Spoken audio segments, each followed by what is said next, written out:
Good news, everyone. We appear to be live. We're Gnomeregan.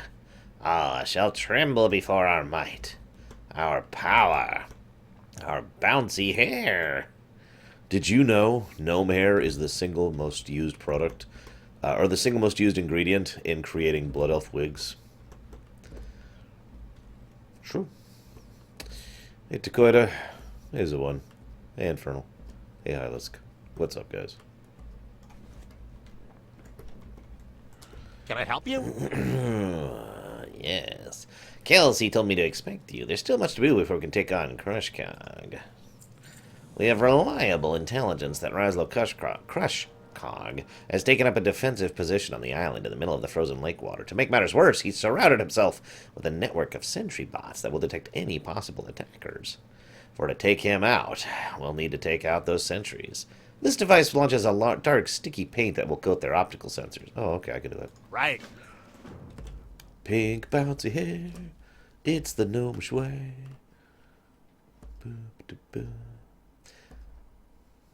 Yeah, so the one, first of all, this is technically my normal starting zone time.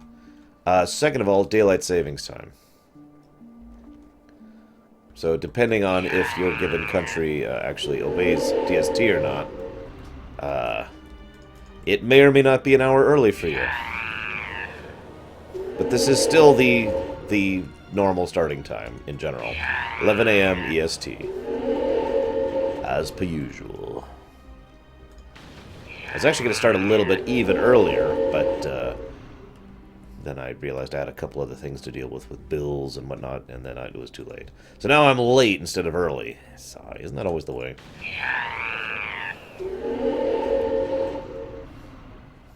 I like how they shut down when their optical sensors are blocked. That's just really bad design, don't you think?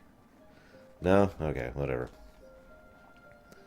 So who out there knows the name Thermaplugg? Anyone? Whoop whoop. Sicko Thermaplugg, actually. I know, right? Hey. You've given us just the opportunity we need to get the drop on Crush Cog. Excellent work. Our cousins, the Dwarves of Ironforge, have agreed to help us in the battle against Crush Cog. Mountaineer Stonegrind is a veteran who knows Morogh well. He and High Tinker Mechatork stand ready on a small, snow-covered island in the lake flow to the north. Meet up with him and let them know you're ready to face the traitor. Take the orbital targeting device and use it during the battle. It will help. Be seeing you. It's time, once and for all, to defeat Crush Cog.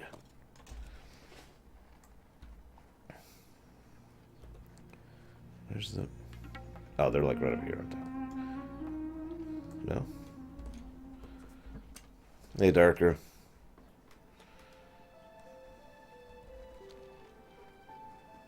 Okay,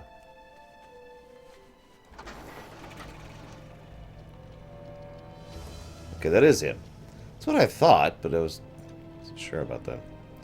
So we actually have a few things to talk about the gnomes. Obviously, you know that gnomes used to be mecha gnomes and that curse of flesh, yada yada, now they're gnomes. Fairly simple, right? Interesting little factoid. Did you know that gnomes are one of the races we know the least about, historically speaking? Did you know that's also their fault? As in, what I mean by that is I don't mean out of character. I mean, in character, the gnomes don't even know their own history. Because for an extremely long period of time, gnomes actually didn't record history. Probably as a byproduct of their nature, when they were back when they were mecha gnomes, gnomes didn't consider history to be something worth writing down. I'm serious. I'm 100% serious. In fact, the first recorded gnome ever in history was a mere 2,000 some odd years ago, who was a member of the Council of Tirsifal. And I can't remember her name, Indus or something like that. She actually was one of the high mages of Lorerun who helped to empower the very first guardian of Tirsifal, right after the Troll Wars. That's the first gnome in recorded history. And keep in mind, gnomes were well known at that point in time, and already had a society and a culture and everything. It's just they didn't write down their own history. The only reason we know about that one is because the Kirin Tor wrote about her. So, yeah. Gnomes have such a progressive, forward-thinking mindset that to them the idea of writing down the past was just... It's only much, much more recently that we have more concrete information on them.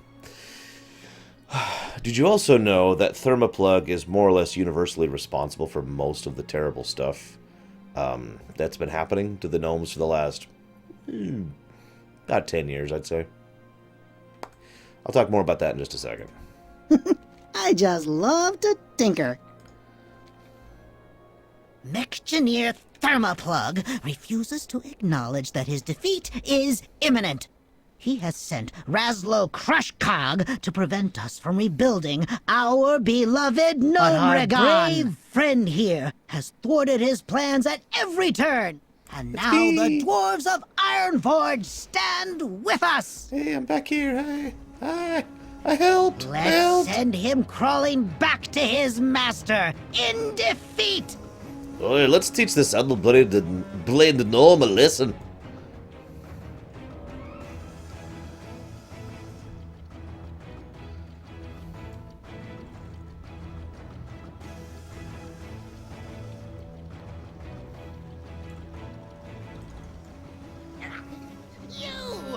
How did you escape detection by my sentry bots? No matter. My guardians and I will make short work of you. To arms, men!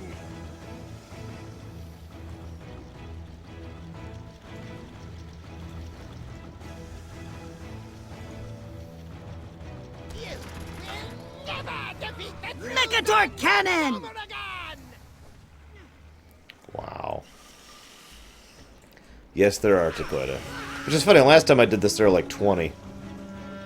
Mechatork Beam! I like how he names all of his attacks after himself. Mechatork Beam!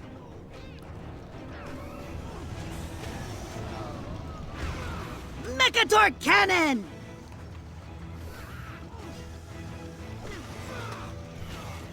Mechatork Missiles!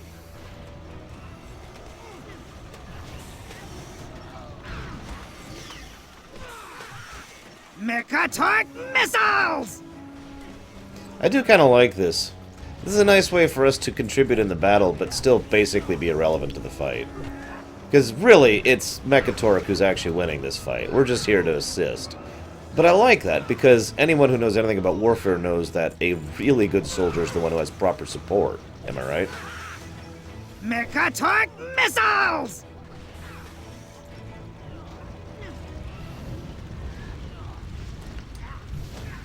Mechatork Beam!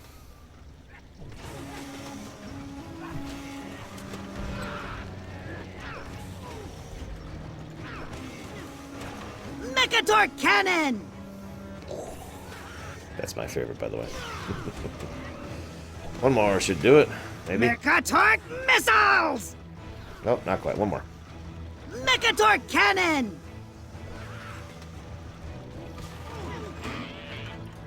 We've done it! We are victorious! With Crush Cog defeated, Thermaplugg is sure to be quaking in his mechano-tank. And rightly so. You're next, Thermaplugg. You're next!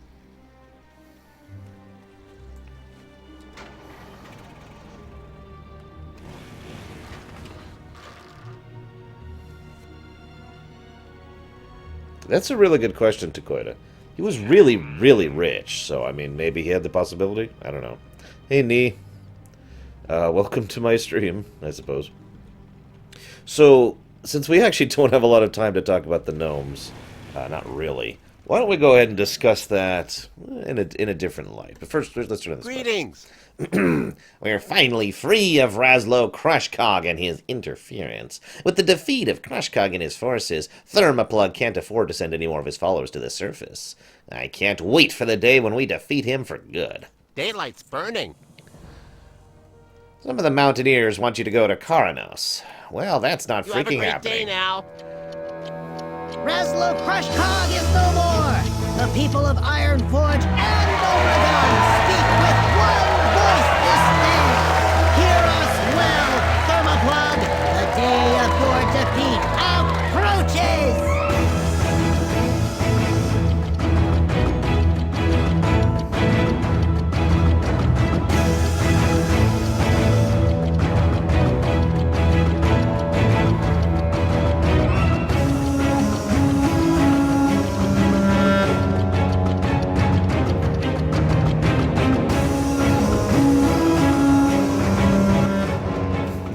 Good morning, Sugar Bell.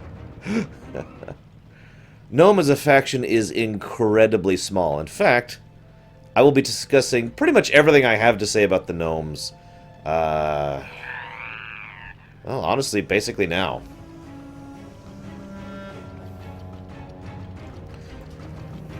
So why don't we go and kill this thing? So it stops following me. Stop following me. There we go. Now, High King Mechatork realized that with Moira in control of... Well, okay. So High Tinker, Mechatork, approached the dwarves and said, "Please help us retake Gnomeregan." Now, unfortunately, as you may or may not be aware, there's a woman who is currently in tremendous political power amongst the dwarves right now. Her name is Moira. Moira Bronzebeard. And she is very influential, and she's kind of evil, but intelligently evil. We'll talk more about Moira a little bit later. All you need to know right now is Moira said no. So the dwarves were not willing. You're not on my Patreon, Shadow.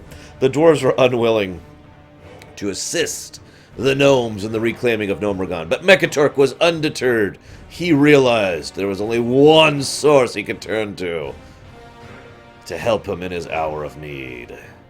The Horde! In all sincerity, if I was allowed as a Horde member to assist them in retaking Gnomeregan, I totally freaking would. Wouldn't even hesitate. Alright. Welcome to Gnomeregan. Population, bunch of gnomes and trogs. And possibly still some dark irons.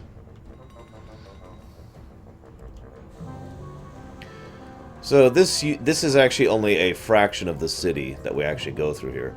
You'll notice it's kind of in disarray. Part of that is due to the fact that it's been mishandled for, well, years at this point. Part of that is due to the fact that they're gnomes, and this whole city was in a constant state of construction. Like, I mean, literally constant. They were just, no matter what they were doing, it was like, okay, well, let's rebuild this. Well, maybe we should go this over here. And then let's go rebuild this place. Well, but we're going to have to tear down this place. Okay. And so the place was basically constantly under construction. Everything was just in this constant shifting state. And obviously, it's it's just kind of left half constructed since the gnomes left. But what happened in Gnomeregan? Well, to understand that, we have to understand the mind of Sicko Thermaplugg. Thermaplugg was an incredibly ambitious and incredibly brilliant gnome. Yeah, I'm not going to kill those poor innocent gnomes.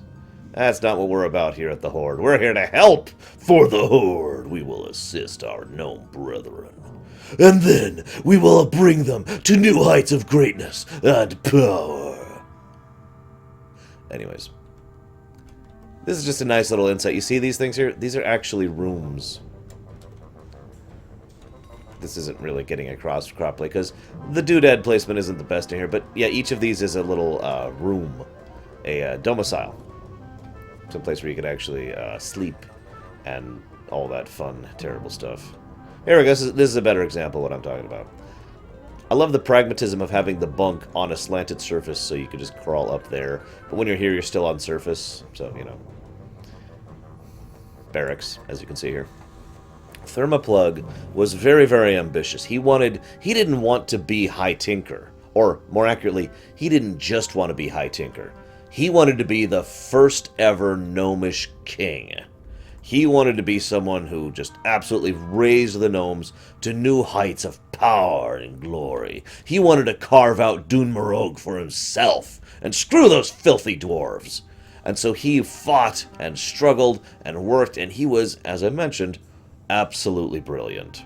I would put him personally at, not counting ethereals, because duh, or Naru, because duh, Titans.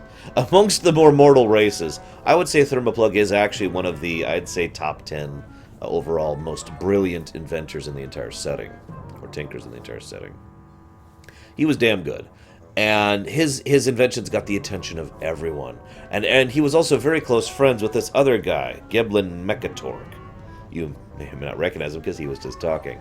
So the two of them basically launched up the power scale, because the way the gnomes work is they have a meritocracy based solely on the general usefulness of your inventions.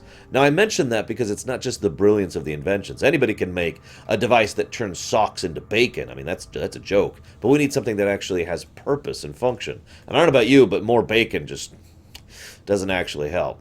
I said mortals, Dakota. I specifically said mortals. Stop pulling it technically on me. Point being,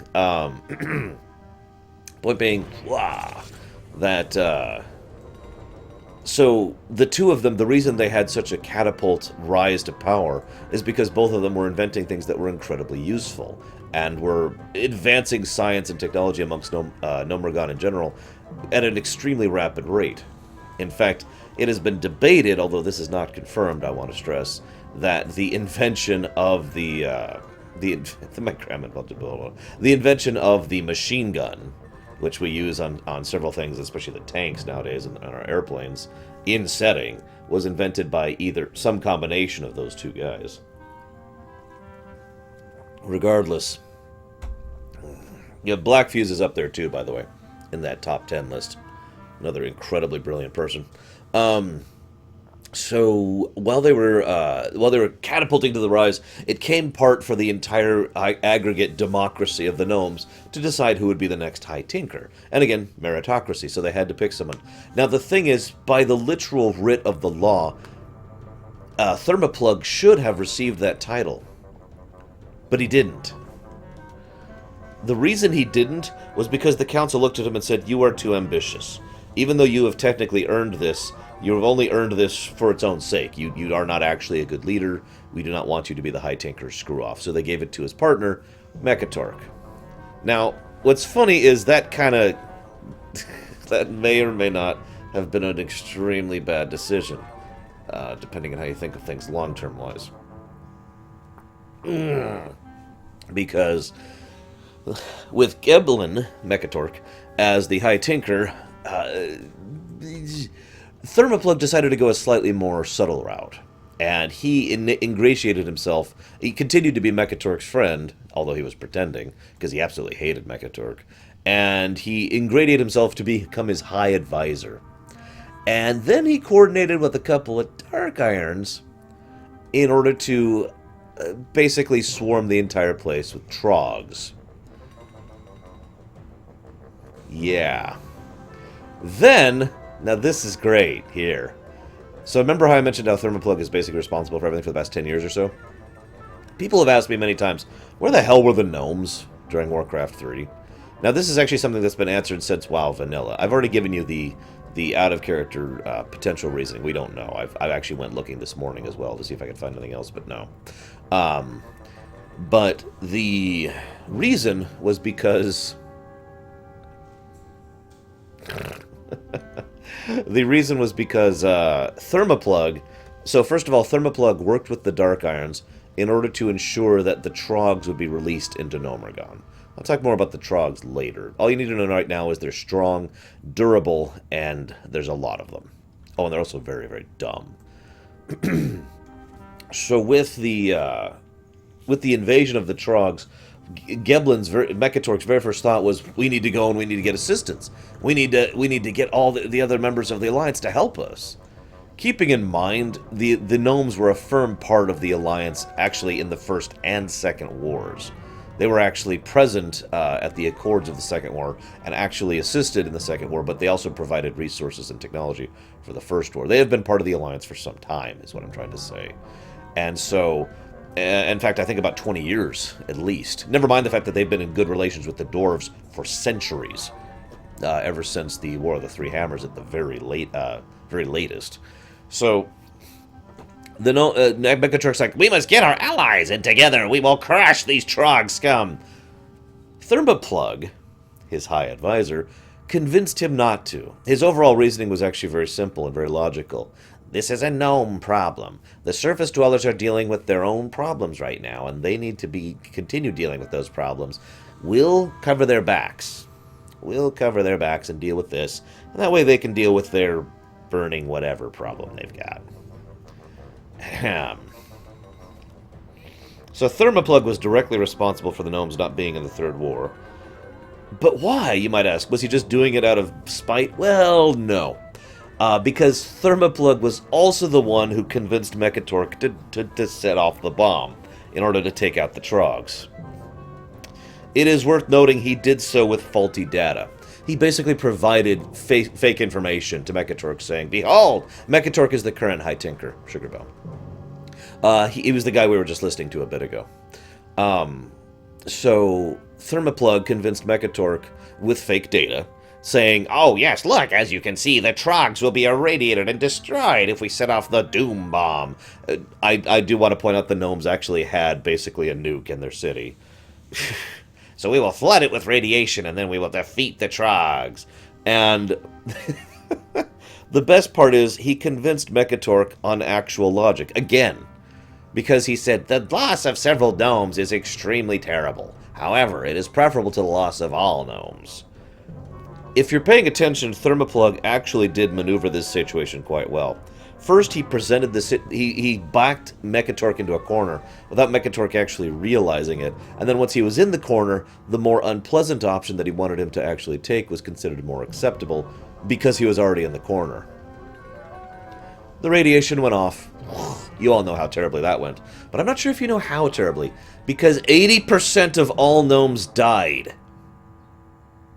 That's not me making that up. I confirmed the number this morning. 80%. Let's do a little math real quick. Hang on just a second. I really want to get you an impression of what happened there. Okay, where's this?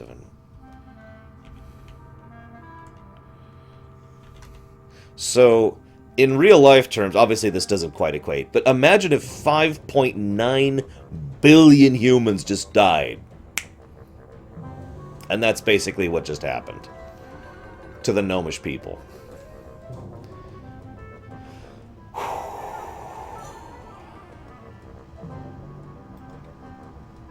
Yeah. So, and yeah, basically every surviving gnome had a huge dose of radiation. So, of the 20% who survived, I think it's close to like 4 or 5%. That's an estimate, not a given number. Were irradiated and became leper gnomes. Including Thermaplugg himself, by the way. Thermaplugg actually is a leper gnome as of now. Mekatork and his surviving gnomes fled the hell out of Dodge, and were like, oh god, why? And ran off to Ironforge. Now, of course, the dwarves immediately accepted them. Again, the dwarves and the gnomes have had strong relations for a long time. So it's no surprise that the dwarves are like, come on in! Yes, we'll help you! Here's the thing. Gnomeregan is an underground city. Now, I know that sounds obvious. Well, assumably the race isn't completely in an extinction event, but I hope you guys are noticing kind of a common trend. The Blood Elves and the Darkspear, specifically trolls, and the Orcs, after Pandaria, and the Gnomeregans, or the Gnomeregans, did I just say that? The Gnomes of Gnomeregan. Yes, March 22nd, Toby. And I feel like there's more, but as we've been going through, we've been pointing out several races who are the next best thing to endangered because of incidents that have happened in their history. And the gnomes are no exception to this. They are actually precarious when it comes to their population right now. And probably will be for some time, in all honesty, especially with everything that's been going on over the last 10 years. Yeah. Now, the thing is, Thermaplugg himself...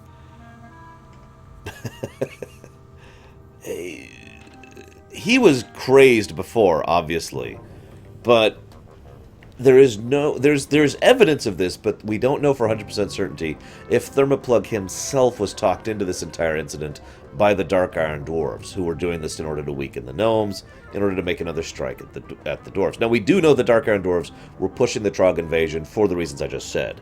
We don't know if they were also pushing the irradiation thing for the reasons I just said.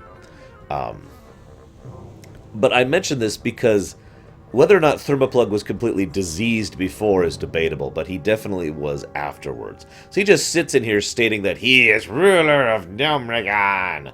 All of Gnomeregan is mine. And he's basically the ruler of an empty kingdom. In fact, if I could read his thing here, murderer, traitor, and self-proclaimed king of the gnomes. The mech-engineer Sicko Thermaplugg rules over the radioactive halls of Gnomeregan with a malfunctioning iron fist. His subjects are numerous, vicious, and insane enough to defend their crazed king against any intrusion from the upper world. It is Thermaplugg's madness that makes him so dangerous. He possesses cunning to destroy everything around him, with no thought for his own life. There's a reason that even the monsters of Gnomeregan fear him. Oh god, tell me about it. There have got to be literally millions of souls in Gnomeregan, just here. In fact, technically, this place should actually be swarming with Type 2 undead. I think the only reason it isn't is because gnomes almost never become ancestral spirits or ghosts. So, we could be thankful for that small blessing. If this was a human kingdom... yeah. Anyways.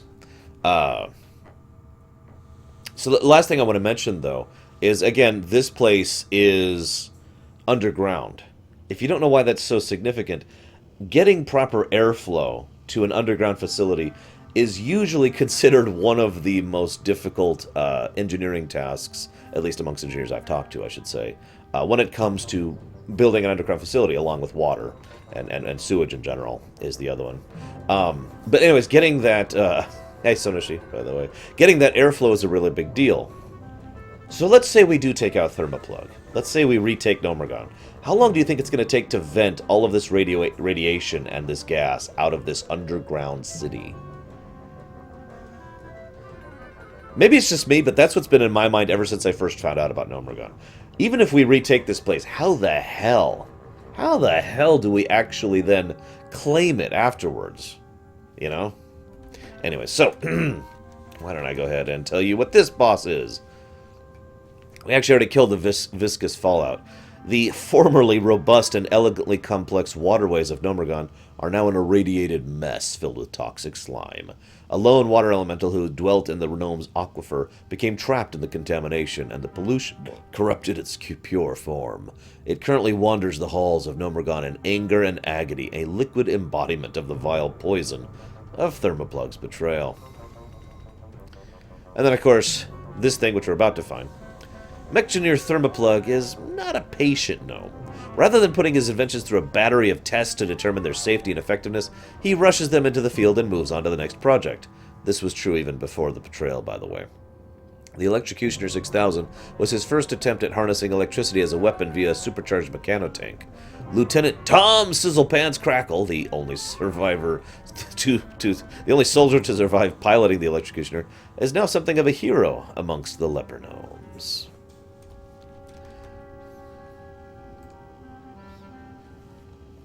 Stay with me now. Electric justice! One of the only actual voice-acted quotes from back in the day. Where am I going? This way. At least I think I'm going this way.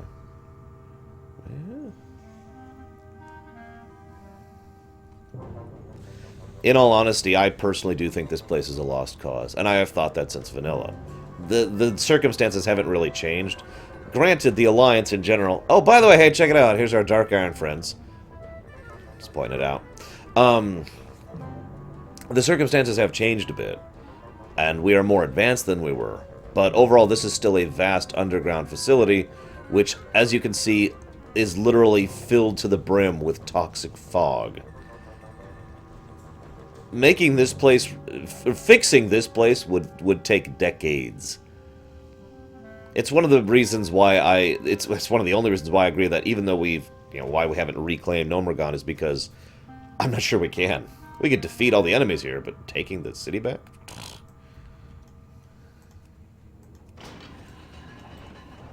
So there's Thermaplugg, right up there. Did I forget to mention anyone as we're going through? Oh yeah, the Crowd Pummeler, he was up top. In Gnomeregan's heyday, inventors would compete for status by pitting their creations against one another. The mechgineer Oglethorpe Obnocticus built an unbeatable robot, and this earned him the respect of the High Tinker's Court. Since Sicko Thermaplugg stole his blueprints and made a giant version of the machine, he set his robot loose, and the horrific results drove the ruling council to banish the innocent Obnocticus. Cute.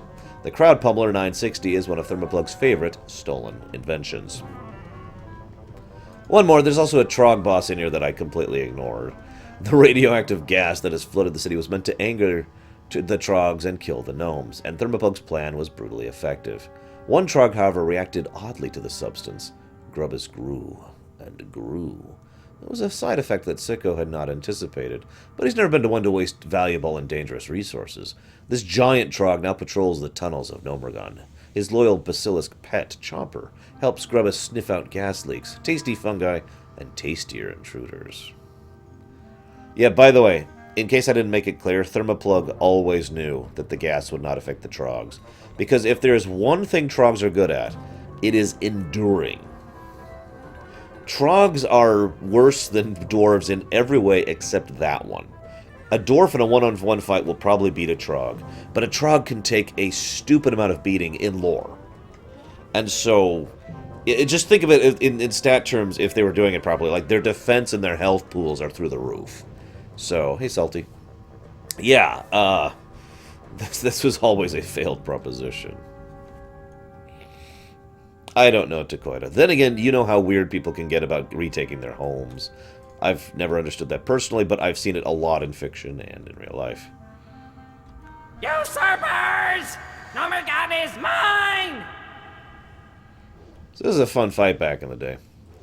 He produces these bombs. We used to have someone whose entire full-time job was killing the bombs. But I think it's time to finally help the gnomes out. Gnomeregan is mine! For the Horde!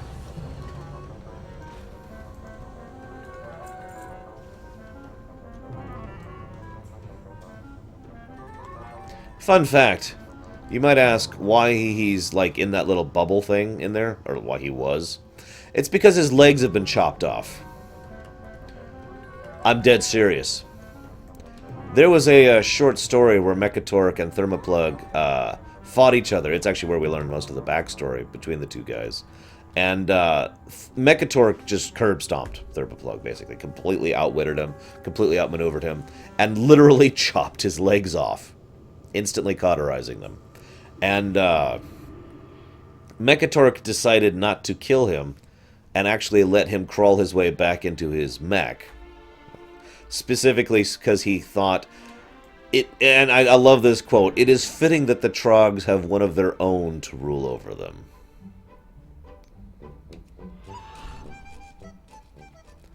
I believe the term we're looking for here is burn for that. Anyways, with Gnomeregan retaken, surely some year they'll be able to actually do something with that. But for now, it's time for something slightly different.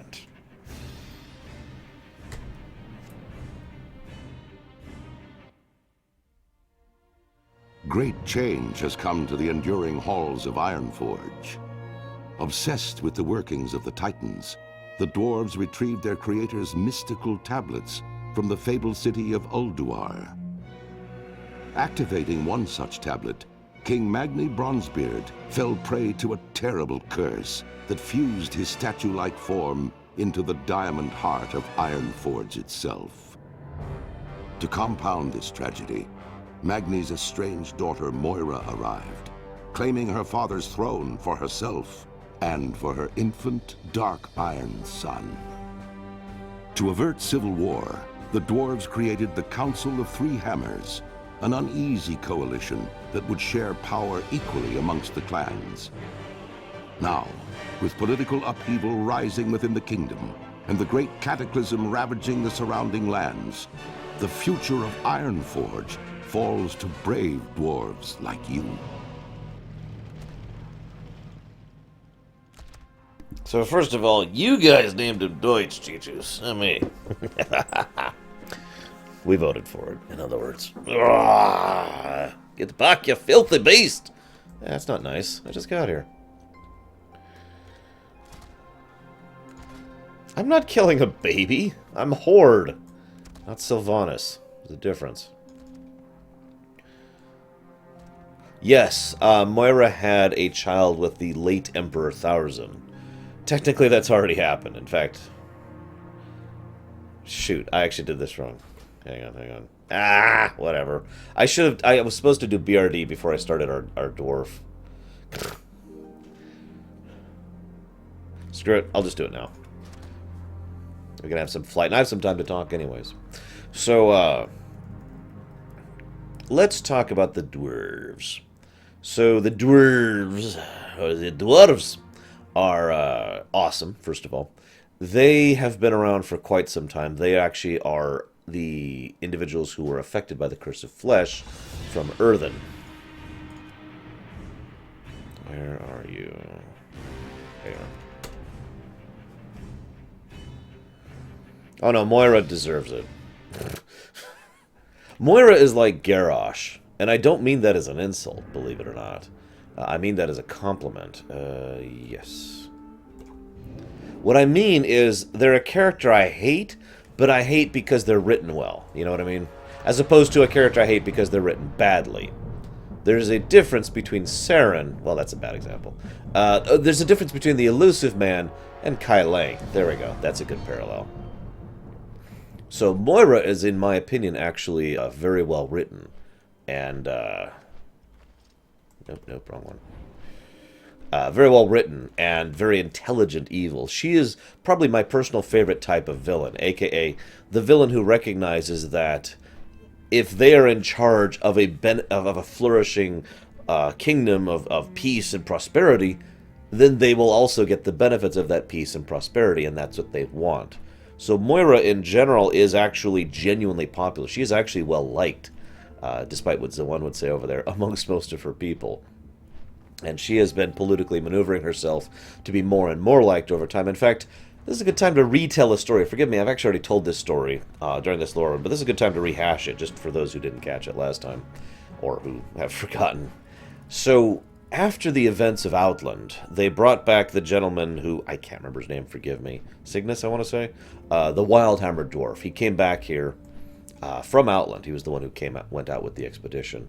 And there was a bit of strife between the Wildhammers and everyone else, basically. The Dark Irons and the Bronzebeards were actually getting closer and closer, and the thing was, Moira was basically deliberately ostracizing, through political machinations, the Wildhammer dwarves, specifically so that the Dark Irons and the Bronzebeards would get closer and closer together, so she would have more political sway over both parties. With me? Well, that was all. This is probably the one time she's actually been outplayed. So this was after the Council of the Three Hammers had actually already been founded, and she was trying to basically she was trying to engineer a situation where they created this new symbol, this new icon of the togetherness of the Dwarven people. And it had three pieces, one which each of the leaders had, the Wildhammer, the Dark Iron, and the Bronzebeard. And so each of these three pieces, she was pushing for this reforging of the three, and there was this whole machinations about it. I'm not going to go over the details. The long and the short of it is, if she had succeeded, she would have driven a huge wedge between the Wildhammers and everyone else, and basically become one of the de facto rulers of the dwarves. She was actually outplayed, again, this one time, because the Wildhammer in question, the general, whose name I can't remember, he was like, yes, I will assist in this matter, took out his piece and smashed the crap out of it, in front of everyone. Just destroyed it. And everyone's like, oh my god! But then he explained, this is just an object. This is a piece of metal that can be destroyed. And you know what? It was destroyed last time. The last time it was broken into these 3 pieces. Curdin. Thank you, Curdin. That's the general who I've been thinking of. Curdin or Curdin, I don't know how to pronounce it. Anyways. And so he smashed it in front of everyone. Muradin is basically the leader of the Bronzebeards, Dakota. Moira is the leader of the Dark Irons. Anyways, so Curdin smashed it right in front of everyone. Hey, Shiryu. And he told them, this item is just an item. It can be broken like any other. We are dwarves. We should have bonds that are stronger than iron. Yes, it is, Calirius, although you can't do anything there. It's just there to get to Blackwing Descent. And so he postulated, and again in front of everyone, that the dwarves should be unified by something stronger than metal, which he said was words, bonds of fellowship, that kind of connection thing. And Moira literally had to go along with this, which completely destroyed her plans for using the symbol in order to solidify her claim on the throne. So she went along with it, and they all went along with it, and blah, blah, blah. Curdrin ended up giving the mantle of the Wildhammer representative back to... I can't think of his name. God, I can't think of his name. Anyways,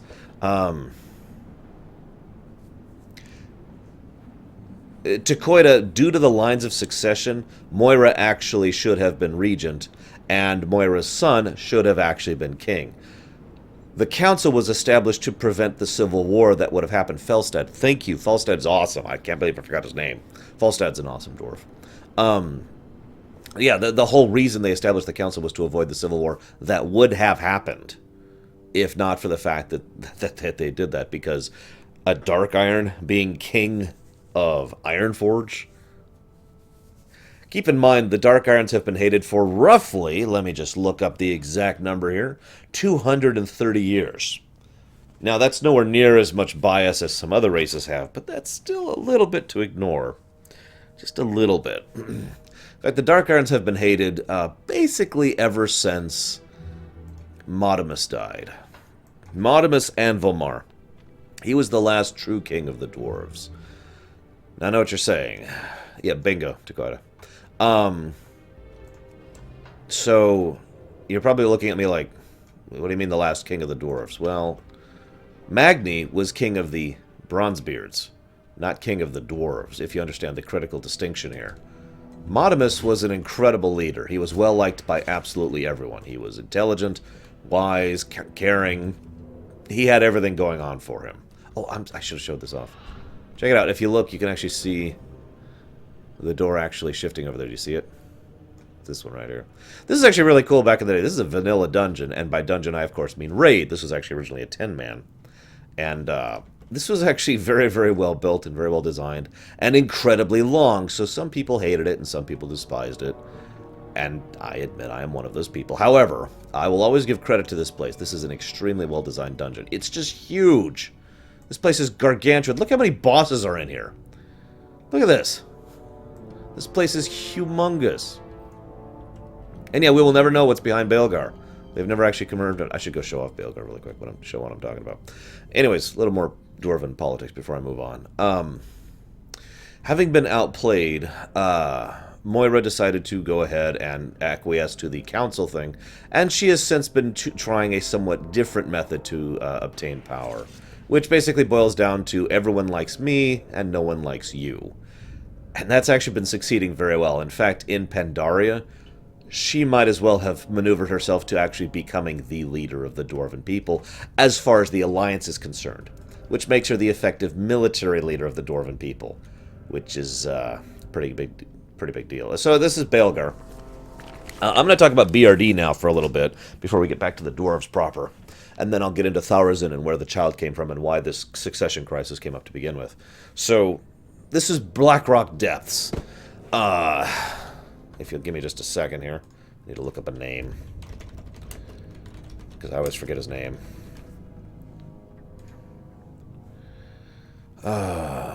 Blah, blah, blah, blah, blah, blah, blah. Tharazun, yeah. Nobody cares about you.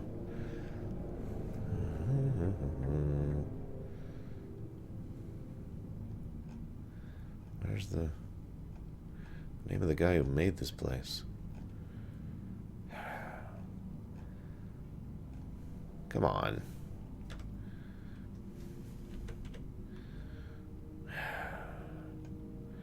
Alright, new idea. I know how I'll find this guy's name.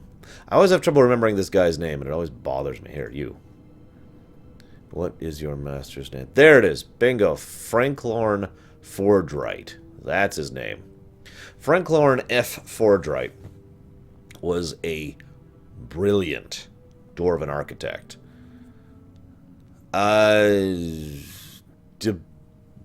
Debatable thud. There's actually some really...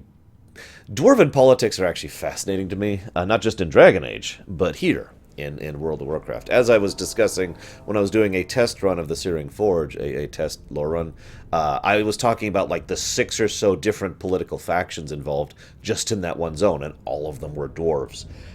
So it's debatable is really the answer, Thud. It depends on who you ask. He does have a line on the throne, but only a line on the throne. Anyways, so... Franklorn Fordrite. You may have seen the Stone Rot Dam. Hey, Magister.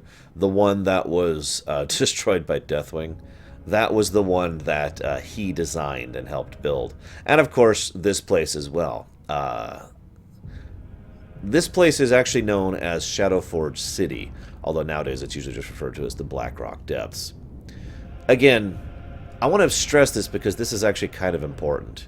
He is absolutely brilliant.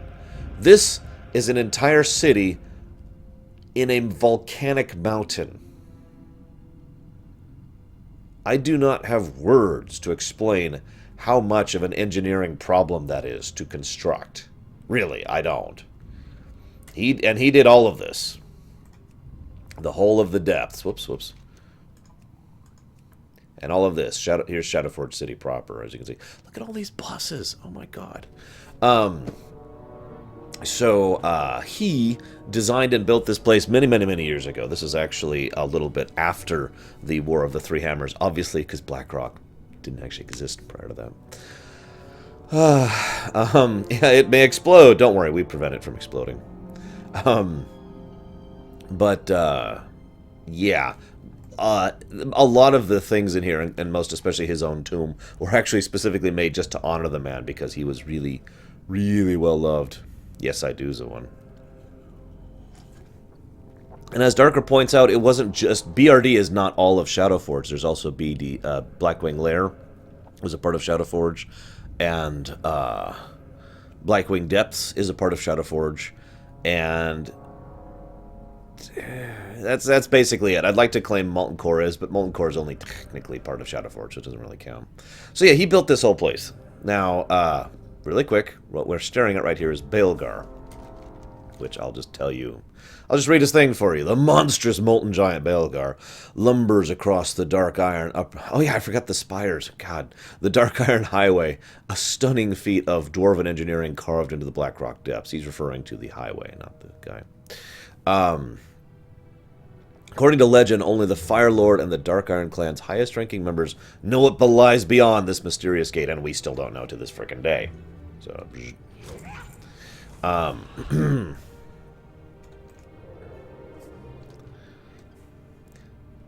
I always assumed this was just a highway that led to the surface, because that just made sense to me. But, I mean, you know, whatever. What the heck do I know? I suppose I should show off the prison block, too. This is the prison block. It's kind of easy to have a prison when you're underground. These prisons bother me the most. You see these ones? They're just metal grates clamped onto a pit. And you're tossed into the pit and clamped in there. What the...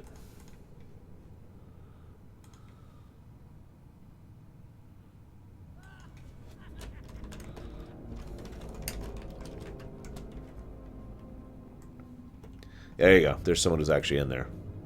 A gnome. Oh, that poor gnome. Yeah, the Dark Irons practice slavery, by the way. Because they're kind of evil. I mean, really. They are kind of evil. Holy crap, the Twilight's Hammer is here. Yeah, so this is a good time to talk about the incident of the War of the Three Hammers. So, like I said, remember that guy I was talking about earlier? Modimus? Modimus Anvilmar was the last king of the dwarves, and that is still true to this day. Holy crap! They actually have a Twilight interrogator here. Well, let's get rid of that problem. What's her story?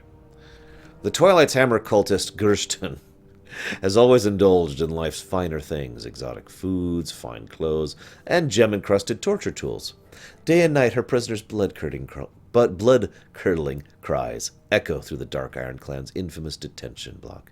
Gersten proudly calls this horrific noise her symphony of screams. Oh, and she's always eager to add another voice to the chorus.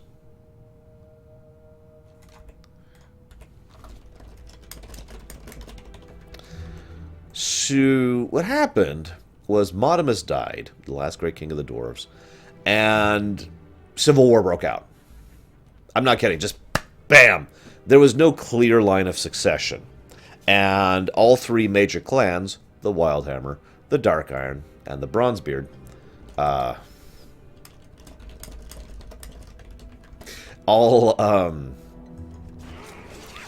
all wanted the throne. Now, it turned out the Civil War was doing really, really badly and just massacring lots of dwarves. No one was winning, is what I'm trying to say. No one was actually succeeding in that Civil War until the Bronzebeard in charge, no, his name isn't recorded, so I don't even have a name to give you, had the novel idea of allying with one of the other sides. So the Bronzebeard clan and the Wildhammer clan ended up uniting. Well, yeah, I know Zawan, but like I said, it wasn't happening. Come on, I'm here. There you go. So while he slowly decides to make me perish,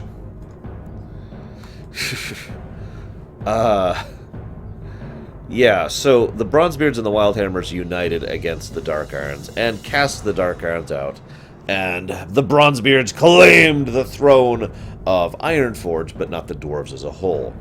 The Dark Irons had to retreat south to the Red Ridge Mountains and basically formed a new life for themselves there. They weren't overly happy with being there, but, you know, whatever. At least they're away from those filthy Bronzebeards. The other individual... Hang on, I have a name written down. I gotta look for it. Alright, sorry. So it turned out that this is actually kind of funny.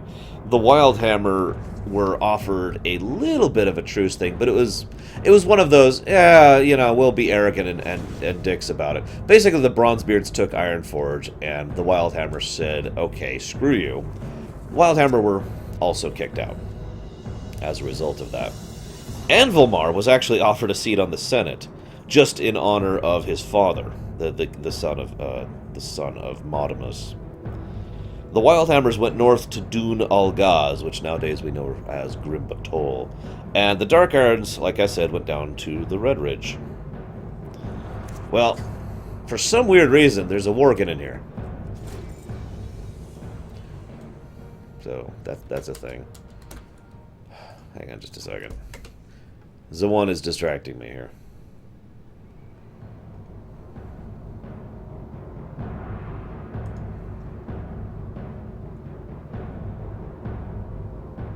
I remember this guy. This is the last surviving member of that particular line of Modimus, to my knowledge. And I say that because, you know, he just said that. So the three clans split up. Okay, that's fine. You know, that's a good way to lead to peace, right? Well, no. You know how dwarves are. But first I need to read 3 bosses in this area, which include the Ring of Law, which we just did. There's only one punishment for the crimes committed against the Dark Iron Dwarves: death. Ancient tradition calls for the guilty to pay the blood price in the Ring of Law by battling savage creatures gathered from across Azeroth. To date, it is unknown if anyone's ever survived this crucible.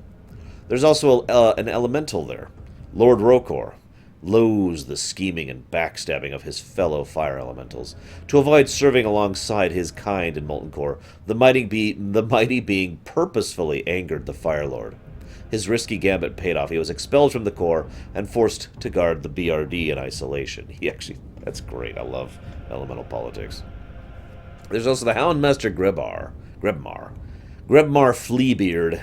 Ew. His hounds are the only family he's ever known. Long ago, the orphaned dwarf began breeding canines to serve as companions and guard dogs. When the Houndmaster isn't patrolling Blackrock Depths with his loyal beasts, he often treats them to the Grim Guzzler's finest Dark Iron Ale. Because we all know drunk dogs are awesome.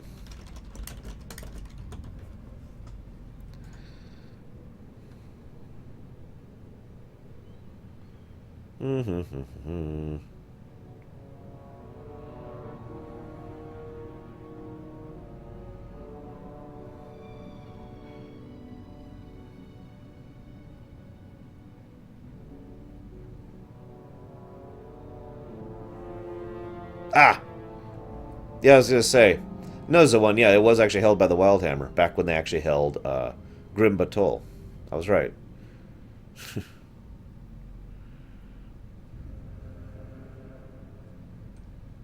Yeah, I was right.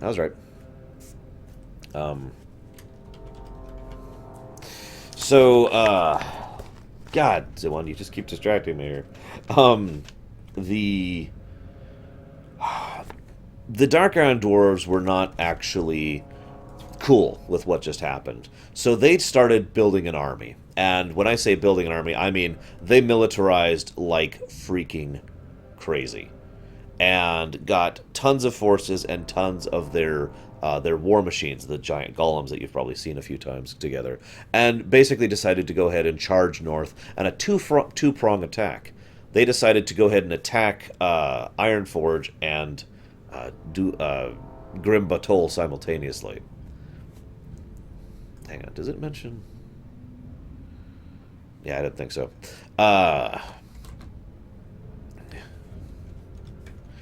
So, God, I'm talking to like three people at once while sharing this story. So, as they were marching north, they were actually doing moderately well until they started losing. And then they started losing horribly. And then they started losing even more horribly. And for some reason, that just wasn't really working out all that well for the Dark Irons. So both armies basically lost in both of their in both of their assaults. This was 230 years prior to Warcraft 1, prior to Year 0.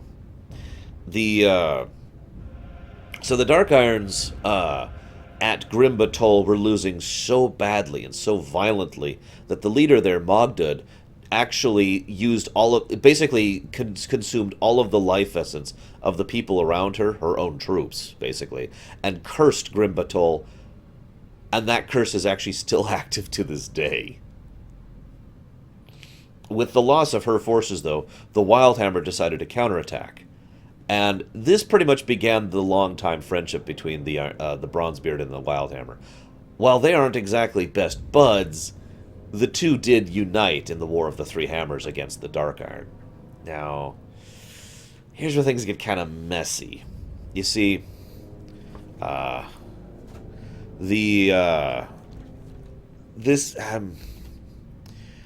the curse, the whole place is basically filled with void energies. We'll actually be doing Grim Batol later as a dungeon. But you'll kind of see the place, you can't have peace there, is what I'm trying to say. So it's one of those places where it's like, I'm going to take a nice nap. Horrible nightmares and death is basically how it was cursed. So it can't actually be settled unless you're some kind of crazy person who's a minion of the old gods or something. Ugh.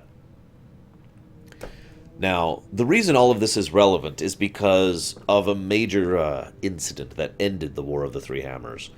With the Dark Iron forces being pushed back by both the Wildhammer and the Bronzebeards, the Dark Irons faced either extinction or surrender. Yeah, so,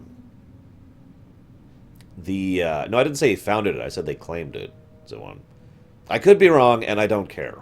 So, stop distracting me. So Tharazin was extremely desperate, and he was trying to summon a powerful elemental of fire, specifically, in order to turn the tide of the battle. Some people wonder why summoning elementals is kind of an issue. Some people wonder why there's all this ritual involved with it. And of course, as I've pointed out, summoning an even stronger elemental takes even more energy and more effort and more work. So getting together all of that power to summon this amazing, powerful elemental, if you're in the middle of, I don't know, a battle where there's lots of distractions all over the place, and you're having a really hard time focusing on this extremely complicated thing you need to do, well, things can kind of go really, really, really badly. Thus, the Red Ridge Mountains turned into the Badlands, the Burning Steppes, the Searing Gorge, and Blackrock Spire. Basically, what was used to be a mountain chain was leveled out, and a huge spire came up at the site of the detonation. A lot of people died. A lot of people died. That was all caused because he accidentally summoned Ragnaros badly. Ragnaros, the Fire Lord. Now, we already talked about most of the consequences of that when we went through Molten Core, but it is relevant here because it's relevant to understand how and what and why is going on with the Dark Iron.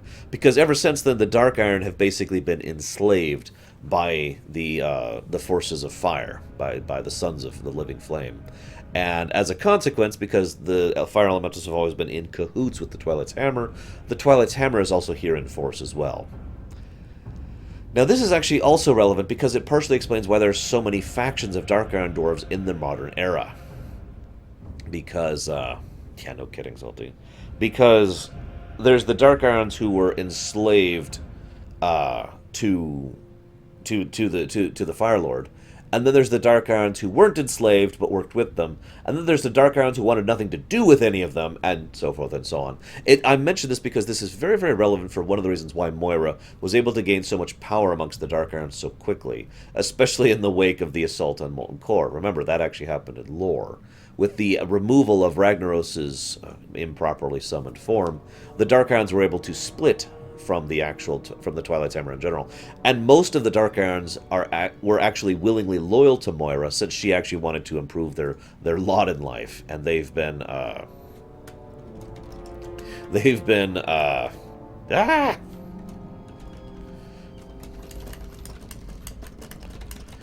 trying to better their lot rather than instead of being enslaved by basically everyone around them. You notice that here, now, so the reason I wanted to do BRD before all this is BRD technically happens in the past. None of the Kata updates for BRD are relevant. There are actually several vanilla dungeons that actually happened back in the past. This is one of them. BRD has not actually been updated, except in one minor take. And honestly, because of the fact that the entire rest of the dungeon wasn't updated, I don't see why they updated this one little thing. So, yeah.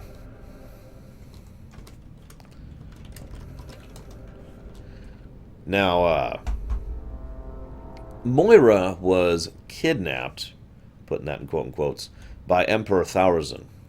I put that in quote-unquotes because a lot of the actual details of what happened with Moira regarding Tharazin are debatable. We do know one thing. Everyone assumed that Dagran had actually put Moira under some kind of a magical curse. That has been proven to be wrong.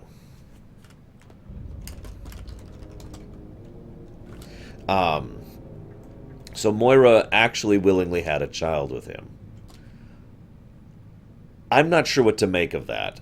There are several possibilities. I will say this. Magni was a great king and a terrible father. I'm sorry, but it's true. He was very anti-female in his perspectives. He's one of those women should be back at home making beer kind of a guys. And he treated his daughter like that, and his daughter, who was, as I've already pointed out, very intelligent, didn't really want to be like that. And he actually drove her away more than once prior to this entire incident.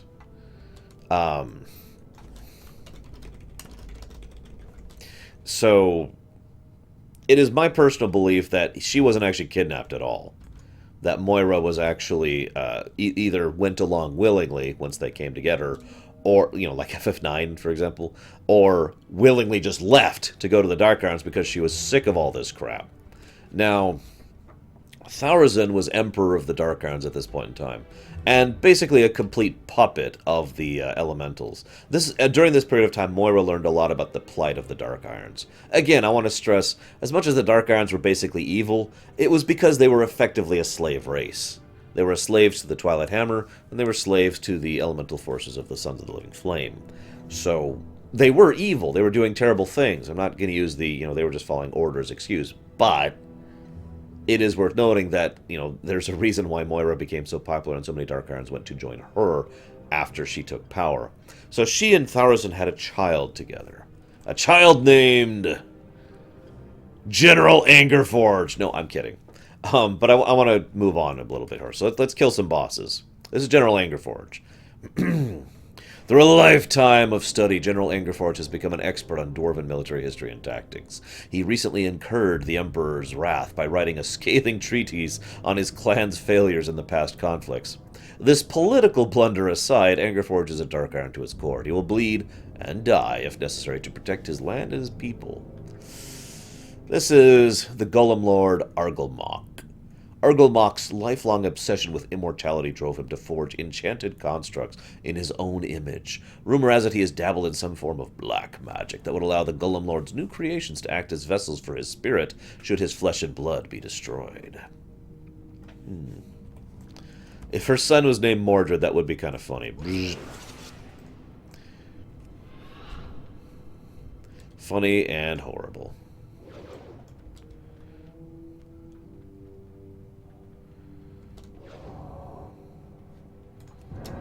Rogue. This is Argylmok. This used to be actually a rough fight. Especially since he used to actually aggro the entire room if you didn't clear it first. There were a lot of bosses back in Vanilla that did that. Scarlet Monastery comes to mind as well. As you can see, the Dark Irons actually... I know, right, Shmonov? The Dark Irons were really heavy into the construction of these golems, which is no surprise. These are pretty much the only reason they had any military sway at all, back when they were actually fighting during the War of the Three Hammers. So, increasing production is a logical choice for them, since the Dark Irons, between the eruption of the mountain and the losses against the other two clans, were kind of screwed. This is a weird place. This is the Grim Guzzler. I like to think of this as how the Dark Irons really are. You notice they're just neutral. You can even talk to them. Like, hey, what's up? These guys will only fight you if you deliberately provoke them to fighting you. Because for any dwarf, even a Dark Iron dwarf, as long as they're just enjoying a nice ale, we could all be friends. At least until the ale runs out. And I kind of like that. It kind of shows how even despite their horrible circumstances and their generally evil nature as of now, the Dark Irons are still dwarves.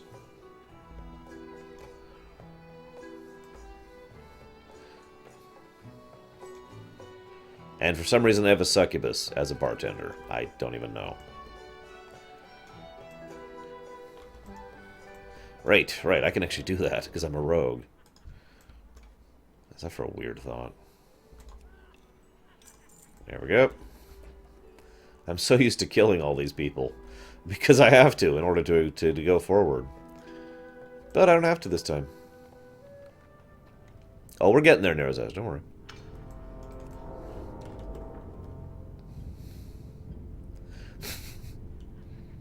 Now, this is kind of relevant, but I want to read the bosses that we just skipped really quick. Oops, there we go. That was... So Hurley Blackbreath is there. To say that Blackbreath is a regular at the Grim Guzzler would be something of an understatement. In over a decade, the mischievous drunkard has left the tavern only once, to steal a top-secret recipe for Thunderbrew Lager. He is occasionally sobered up to make himself the concoction himself, and he claims it grants him unimaginable strength and courage. There's also a gnome there, a leper gnome, actually. They say that the Grim Guzzler, everyone knows your name. This sense of camaraderie is due to the hard work of Spazring, a leper gnome who sought a new life in the Blackrock Depths after the fall of Gnomeregan.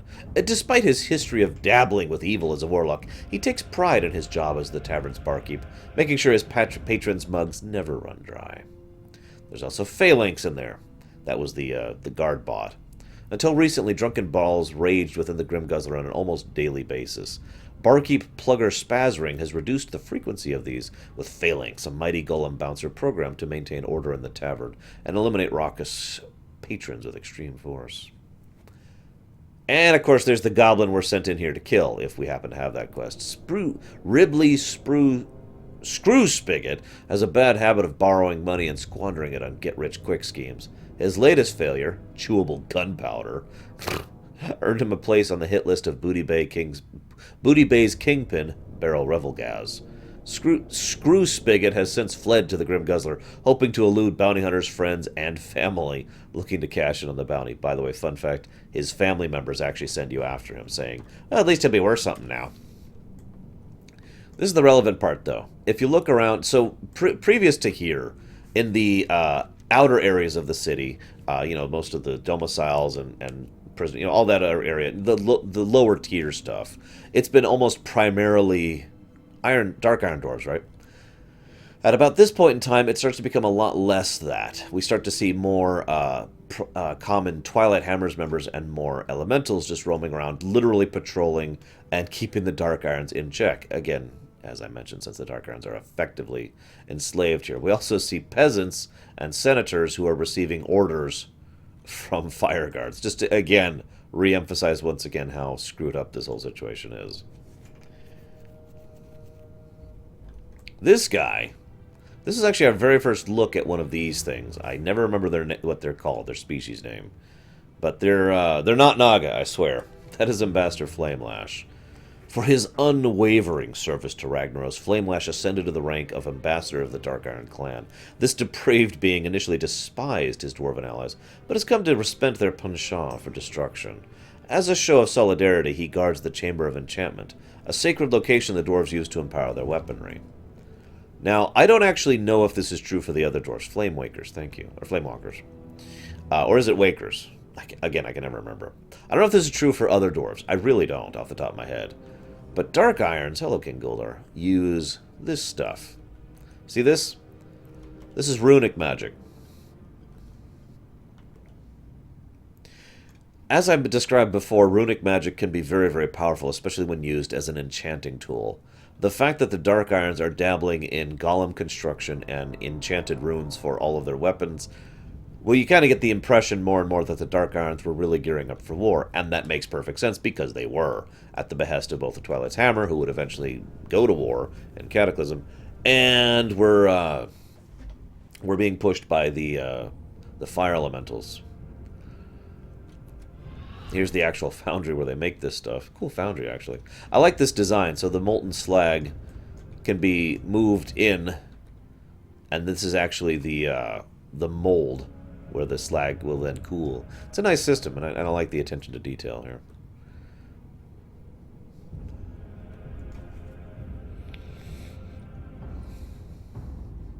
Basically, yes, Dakota. Here is the Summoner's Tomb. This one's interesting. Centuries ago, Sorcerer Thane Thaurazin and his 7 most powerful Dark Iron allies accidentally summoned Ragnaros into Azeroth and damned their entire clan into enslavement. What I've been talking about for the last 20 minutes. Although the 7 perished during the ritual, their restless spirits still linger in the depths, cursed to serve their elemental master and the current Dark Iron ruler. Yeah. These poor guys. These are clear example of Type 2 undead. Except these are bound Type 2 undead. They probably erupted naturally as a result of them being massacred by their own spell. You know, common cause of that sort of thing. But they were then bound here by the Fire Elementals and made to serve for all eternity, because that's kind of what you do when you're evil. So, yeah, hey, what's up? Now, the funny thing is, you might think they're trying to kill me here, and you'd be absolutely right. But that's only because they literally have to. Basically, what we're doing in this fight is freeing these guys from their servitude by destroying their spirits. Remember, these guys have been here for 230 years, which is actually a reasonably long period of time, as opposed to 10,000 years, like it normally is. With them free, The way is clear to the Emperor. Emperor Dagran Tharazin. And the worst room in the entirety of vanilla. I hate this place. It's not that bad if you have a team of people who know what they're doing. But that should already explain why it's so horrible. Of course, I'm a rogue, so it's going to be a joke, but... Yeah, the Lyceum. So for those of you not aware, these guys respawn infinitely and in large numbers. They also give no loot and no experience. What you want are these guys. The Flame Keepers. In fact, you need 2 of them. I can't even imagine doing this place in LFG. Like, I really can't. I don't want to think about that. In some cases, they respawn or roam so fast. This is especially true back in vanilla. That you couldn't kill them quick enough to get out of combat. There are quite a few of these bastards in here. So you have to kill the marshals in order to... Yeah, these guys. The Flamekeeper, excuse me. I don't know why I'm calling them marshals. In order to light the flames, in order to open the doors. That's pretty much your goal. You basically have to move as one group and constantly be fighting your way through. Again, all of this is from the perspective of vanilla. I have not actually done this place post-Cataclysm. And yeah, getting one person to loot the frickin' loot. It's like, hey, loot the why haven't you looted the thing? Come on!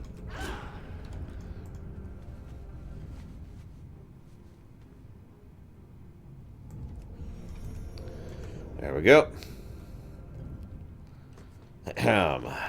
One more boss before we get to the Emperor.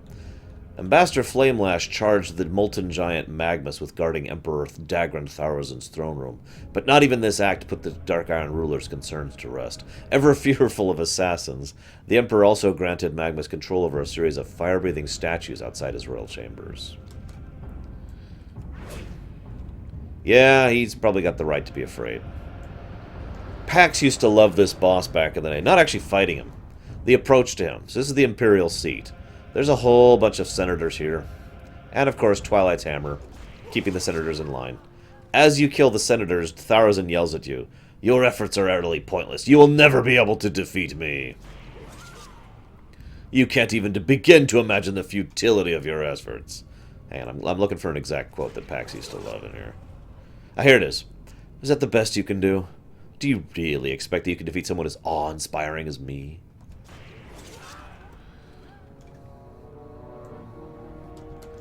This is what I'm doing is what you're supposed to do. You can't just rush right up to him and then die as he summons the entire room. Yeah, I tend to agree, Takoida. Now, one thing I don't know, Pax is one of my best friends. So, yeah. End statement. I don't know the mind of Tharazin that much, but I do find it interesting, again, that Moira deliberately mated with him and had a child with him. And, see, here's the thing. I conceive of 2 possibilities here. Possibility number 1. Tharazin was a ape of the... Or not an ape. Wrong word. A puppet of, the Twilight's Hammer and of the Sons of the Living Flame. So, Moira willingly baited with him as a purely political ploy. No actual caring or concern for the situation. Just, screw it. I want power, because that's Moira, and I want to be in control of my own life, so I will control the Dark Irons. We're going to control the Dark Irons through the son of their leader, and maybe she intended to poison him or something in the future. I don't freaking know. Anyways, that's the first possibility I see. The second possibility is that Tharazin was intelligent enough to recognize the deplorable state of his poor people and their enslavement, and basically talked with her and worked with her to make this happen. And then we go in and kill him, and then she's like, "You bastards." Based on her speech, it does seem like she was genuinely upset when we kill him. But, yeah. In fact, if you kill him as a horde, her quote to you is scathing. It's basically something along the lines of, I will never forget that members of the horde killed my son's father, or something like that. And it's like, oh great, that's exactly what we needed. Keep in mind, as a horde player in vanilla, our quest to go in here was to rescue her for Magni, as a show of kindness towards the Alliance. Yeah. So let's go ahead and aggro him. Hey, Magni. Or Tharazin, excuse me. What's up, dude? So the way this battle worked, this is the one real change other than the quest at the beginning from Kata. And that's that used to be Moira, right there at his side. You could kill her, and if you did, you would fail the quest. In lore, you're supposed to kill him without killing her. It's actually easier than it sounds. If you killed her, he would get a buff, and it would actually make him much worse, I would imagine. And by I would imagine, I mean in my opinion, because, yeah. Anyway, so Tharazin's interesting. He actually has an invulnerability spell. But, yeah. Alright, I'll check. I haven't checked any of the loot yet. Nope, nothing. You are saved. So we kill Tharazin, Emperor Dagran Tharazin, and the leadership of the Dark Iron Dwarves basically shatters. The good news is we pretty much immediately then go to Molten Core after this lore-wise and deal with that problem. So the Dark Irons are effectively freed. I say effectively because, well, we'll get there, but let's just say, again, when we get to the Searing Gorge, yeah, you'll understand why there's like 5 different factions of Dark Irons, or of Dwarves in general, excuse me. Anywho, no, what the... Get out of my inventory. Rune cloth. Pfft. So that's the lead up. That's the lead up to the Dwarven intro. So Moira comes back, and remember, she is a Bronzebeard, but her son is a mix of Bronzebeard and Dark Iron, which is also one of the reasons why she's using that as her main political ploy in order to gain power.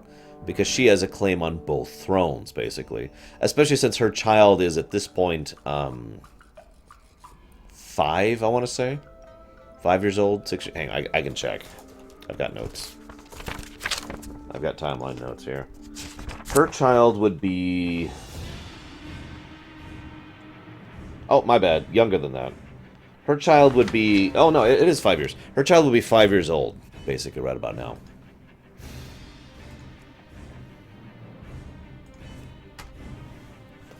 So, she is regent. In other words, she's the one actually in charge, while he's the one who actually has the throne, but can't do anything about it because he's 5. And yeah, that's why I will not kill him, because he's 5. No, I am not that evil. What do you think this is, Dune? Hey, Darkrai.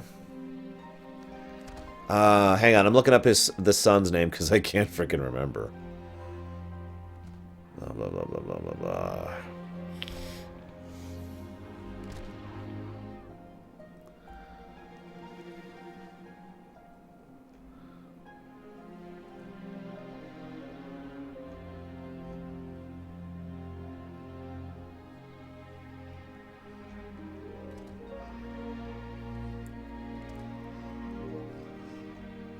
No, I'm not that evil. God, are you not listening to me?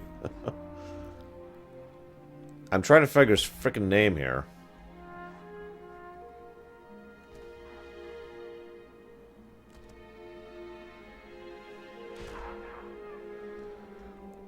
Here we go. Oh, for God's sakes, really? That's what you named him? So, the Emperor, of course, was Dagran Tharazin, and she is Moira. And so her son is Dagran Tharazin II.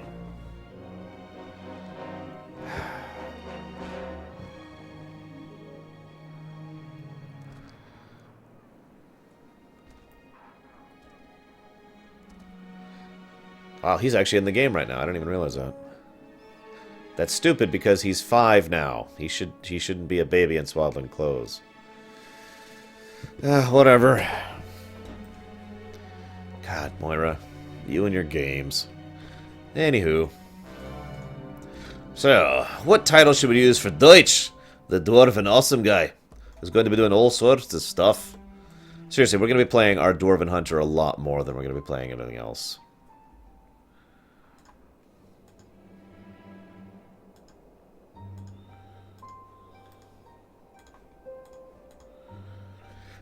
Mordred is a... Yeah, Mordred would be a bad name. The Merrymaker. Yeah, I was thinking Brewmaster. I should let Deutsch decide. I'll let Deutsch decide when he gets on. You know, Takoida, I'm not even sure. But I will say that Moira is absolutely the kind of person who has absolutely no problems killing her son for her own personal gains. Like I said, she is evil. Let's make that clear. It's just she is intelligently evil. So she's not Malik, you know? She's not like, yes, soon I will destroy all of Dune Morogh, and then I will conquer it, and then it will all be mine forever. And also, I will get all the ice cream just for myself. Anyways, so, yeah, she's not that. She's not Malik. She's got a brain. But she is still, to her core, evil. She is definitely a villain amongst the Alliance. In fact, as much as I, complain about Tyrande and a few other Alliance leaders, Moira is the only one that that is actively like our enemy and someone who should probably be dealt with.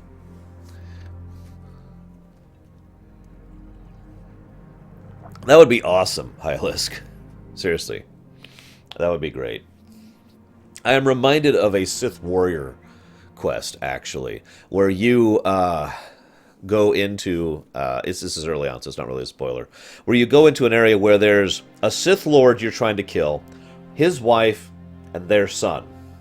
One of the best things you can do, at least in my opinion here, is make a pact with the wife and work together to have more political power, basically. See you around, Darker. And kill the father, and then take his mask to give to the son, so the son can pretend to be the father. And that way, she could rule him, giving her power. He could rule in instead, giving him power. And we could be the one connected to both, giving us power. And it's actually a really great situation. And then later on... wow, Dakota. Later on, the son sends people to murder you. Because he's like, I am the one truly in power, and I don't need anyone, because I'm an idiot. And then we butcher him like crazy. It's quite amusing. Oh my god, there's a Pandaren here. There's a Pandaren. Run! Anyways, Dwarven politics. So, when we start our new dwarf... Okay, so here's the unfortunate reality. Dune Morogh is basically unchanged from vanilla. There are a few changes. Obviously, Gnomeregan is completely changed, as we demonstrated on our gnome that we just played through. And there's one new quest chain that we are actually going through, which was pretty awesome. But that's basically it. So forgive me. This is a good time to talk about Dwarven history and culture because there's really not a lot else to talk about in this zone. But anyway, so moving on. Great to meet you. Hey, you there. You're a stout-looking hunter. Hand us a hand. Looks like today's big earthquake shook a bunch of those barbarous trogs out of the ground. They're sure steamed about something. We men are doing what they can to hold them off, but we could use a hand. Keep your feet on the ground. I will lend you a hand, sir. For I am a dwarf. So I'd like to start a poll. It's a very simple poll. It won't actually be relevant for a couple of days, which is why I'm going to start it now. This is a poll as to which class our last character will be.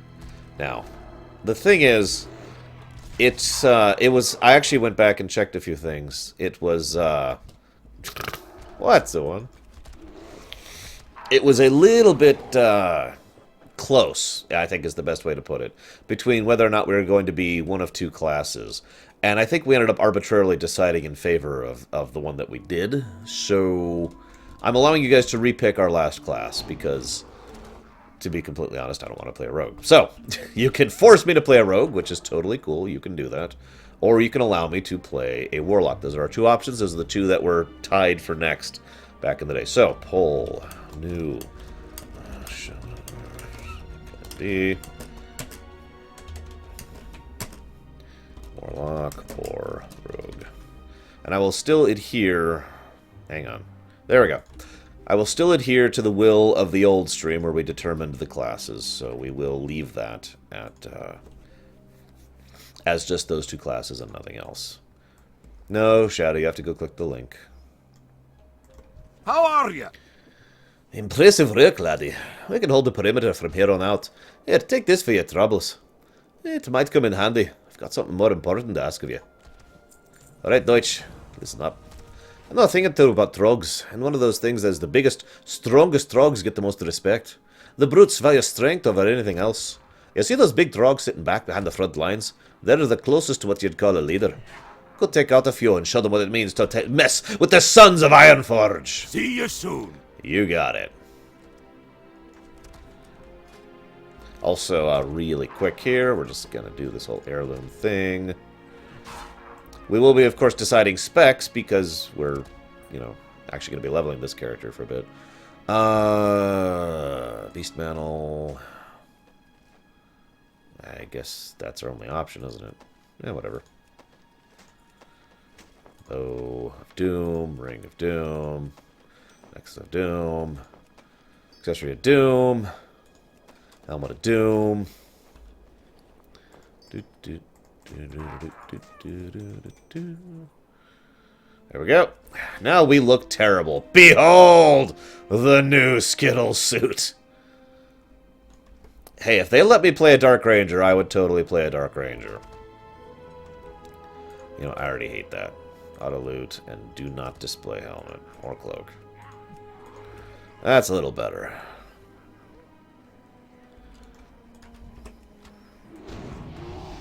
Ding.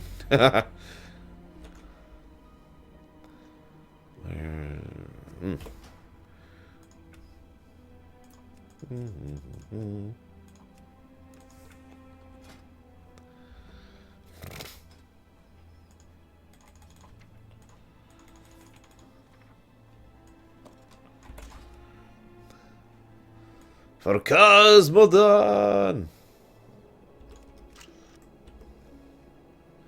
Why would I, Takoida? And by Takoida, I mean Zawan.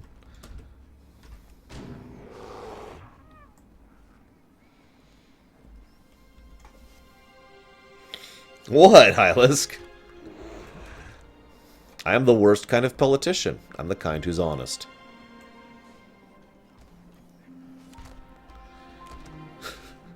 Seriously, it wouldn't work. Being an honest politician, trust me, wouldn't work. Hello. They blame us for destroying our home, they say. Well, it wasn't us. It's that horrible earthquake. Are they so dense they can't see we lost our camp too? I can't blame a Trog for fighting for his home, though. Be good. No, I can. I'm just not going to. What can I do for you? Deutsch! Listen, unlike Joran, I've no need for your blade. But I do need someone with a steady hand and a little bit of courage. Our mountaineers are trained to protect the village from the old wolf attacks, not an all-out Trog invasion. Many of our best have succumbed to wounds and exhaustion. I need your help bandaging them up. Safe travels.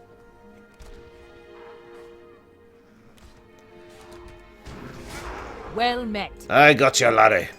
I mean, lassie. Yeah, but, like, all the low-level guns look terrible and sound terrible. What can I do for you? Do you really want to hear that terrible, terrible sound? Do you? Hello. Like, if I could mog it to any gun in the game right now, especially the ones I've already unlocked on my other characters, Great to I'd be meet totally you. set for a cool-looking gun. But I don't, and I'm not, so... Oh, I suppose... I don't have any money right now. I wonder what would happen if I did that. Oh, I can't, not until I'm 20.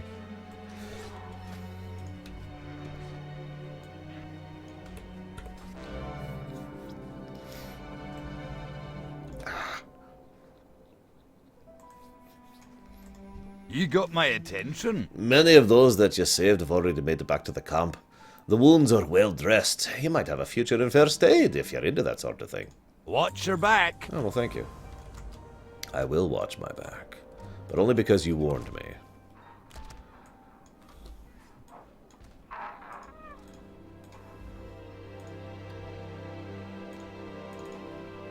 One second.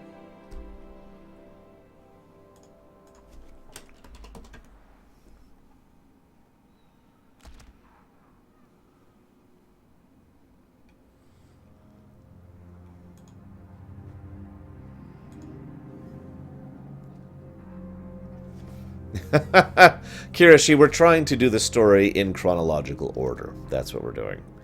So, we wanted... I actually... That is admittedly my screw-up. I should have actually done BRD before I started my Dwarven character. And I accidentally started the Dwarven character and then did BRD. So that's actually my screw-up, and I will admit that.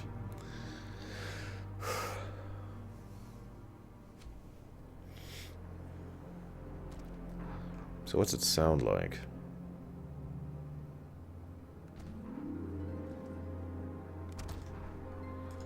Oh, screw it. Let's just try it. Install. One moment.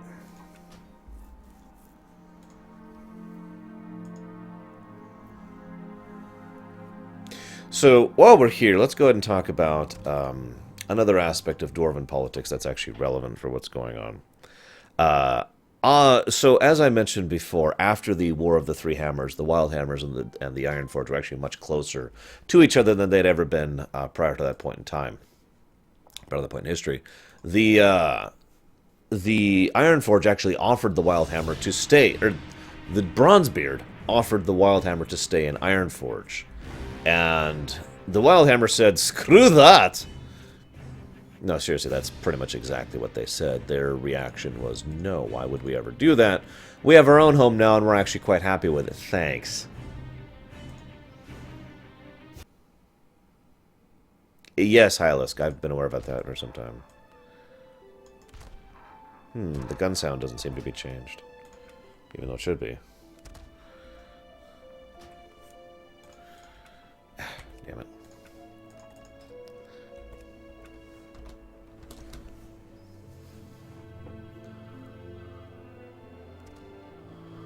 Well, it doesn't seem to be working, since I can still hear the terrible gun sound.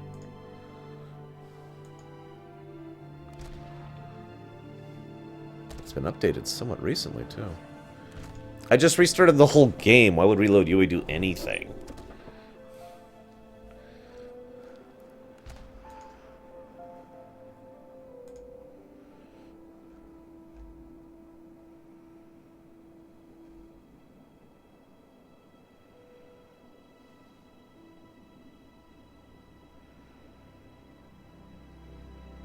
Oh. Okay. Got it. Yeah, so... Okay. Hang on.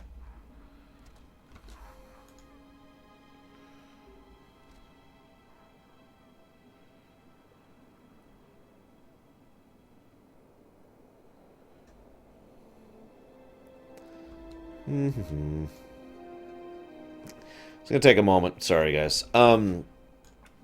Hang on, we'll just do that really quick. Don't let me forget where I was. With the Wild Hammer. Gosh darn it.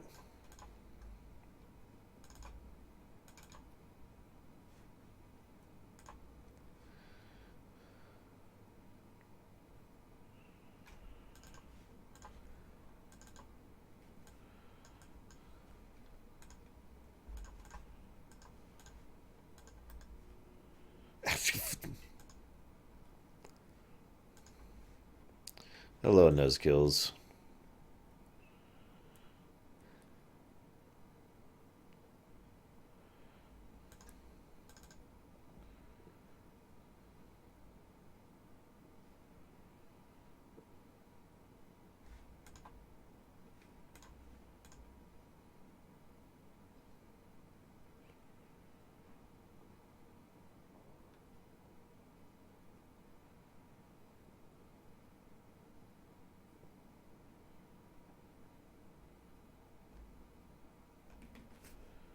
I'm just going to assume this is working, and if it's not, then I don't care enough anymore. And I will use a bow.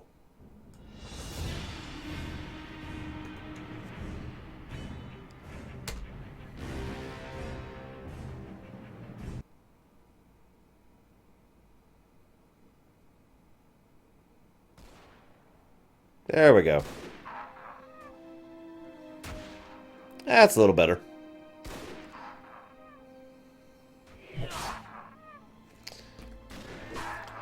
So, let's let's continue. No. We appreciate your help here, but there may be a place where you're needed even more. Due to the Trog attacks, not to mention the massive earthquakes, they're putting all civilians in lockdown inside Alvamar, just up the hill to the northwest. And yes, by the way, this place was actually named after Anvilmar, not vice versa. Because Modimus and the Anvilmar tribe were very well venerated by the Dwarf people. Basically, all Dwarf people tend to venerate the Anvilmar.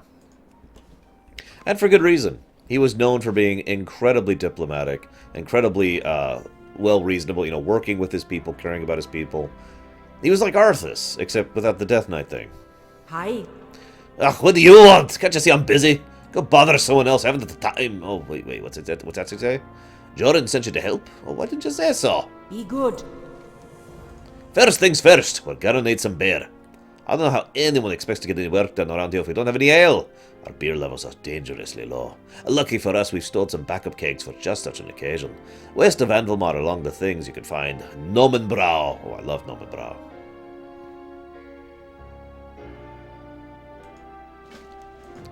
And there's a thing Keep for your hunters. feet on the ground. Which we're going to do really quick, because there's not really any lore to it. We're hunters. Hey, what's up? What's on your mind? Off with you. See you soon.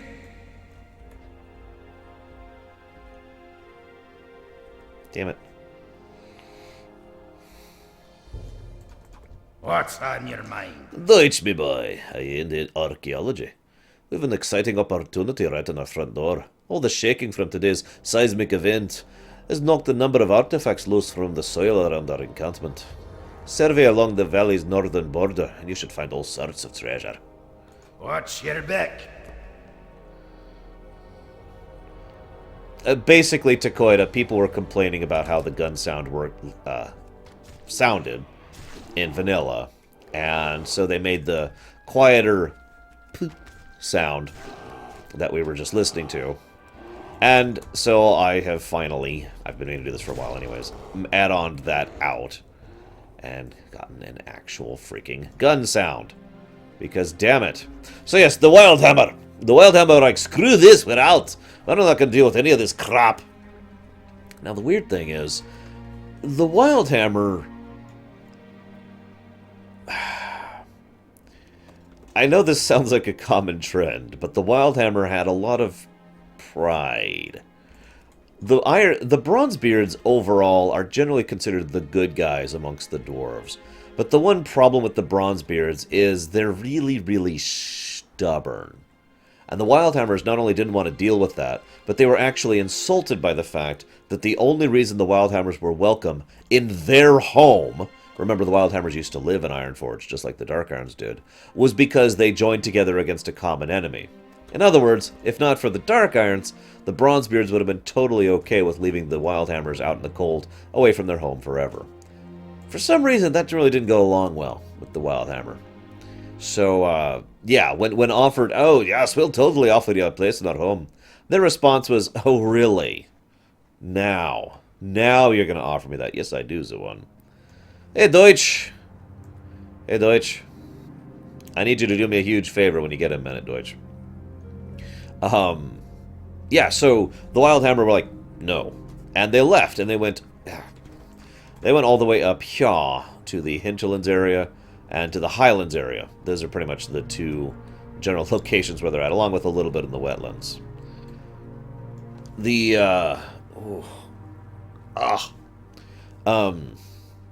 character's title. Or do you not recognize yourself with your terrible pig armor? God, I hate this freaking armor. It looks so terrible. I might transmog it to just regular, like, male armor, if given an opportunity. But anyways, so the, hey, Brigwin.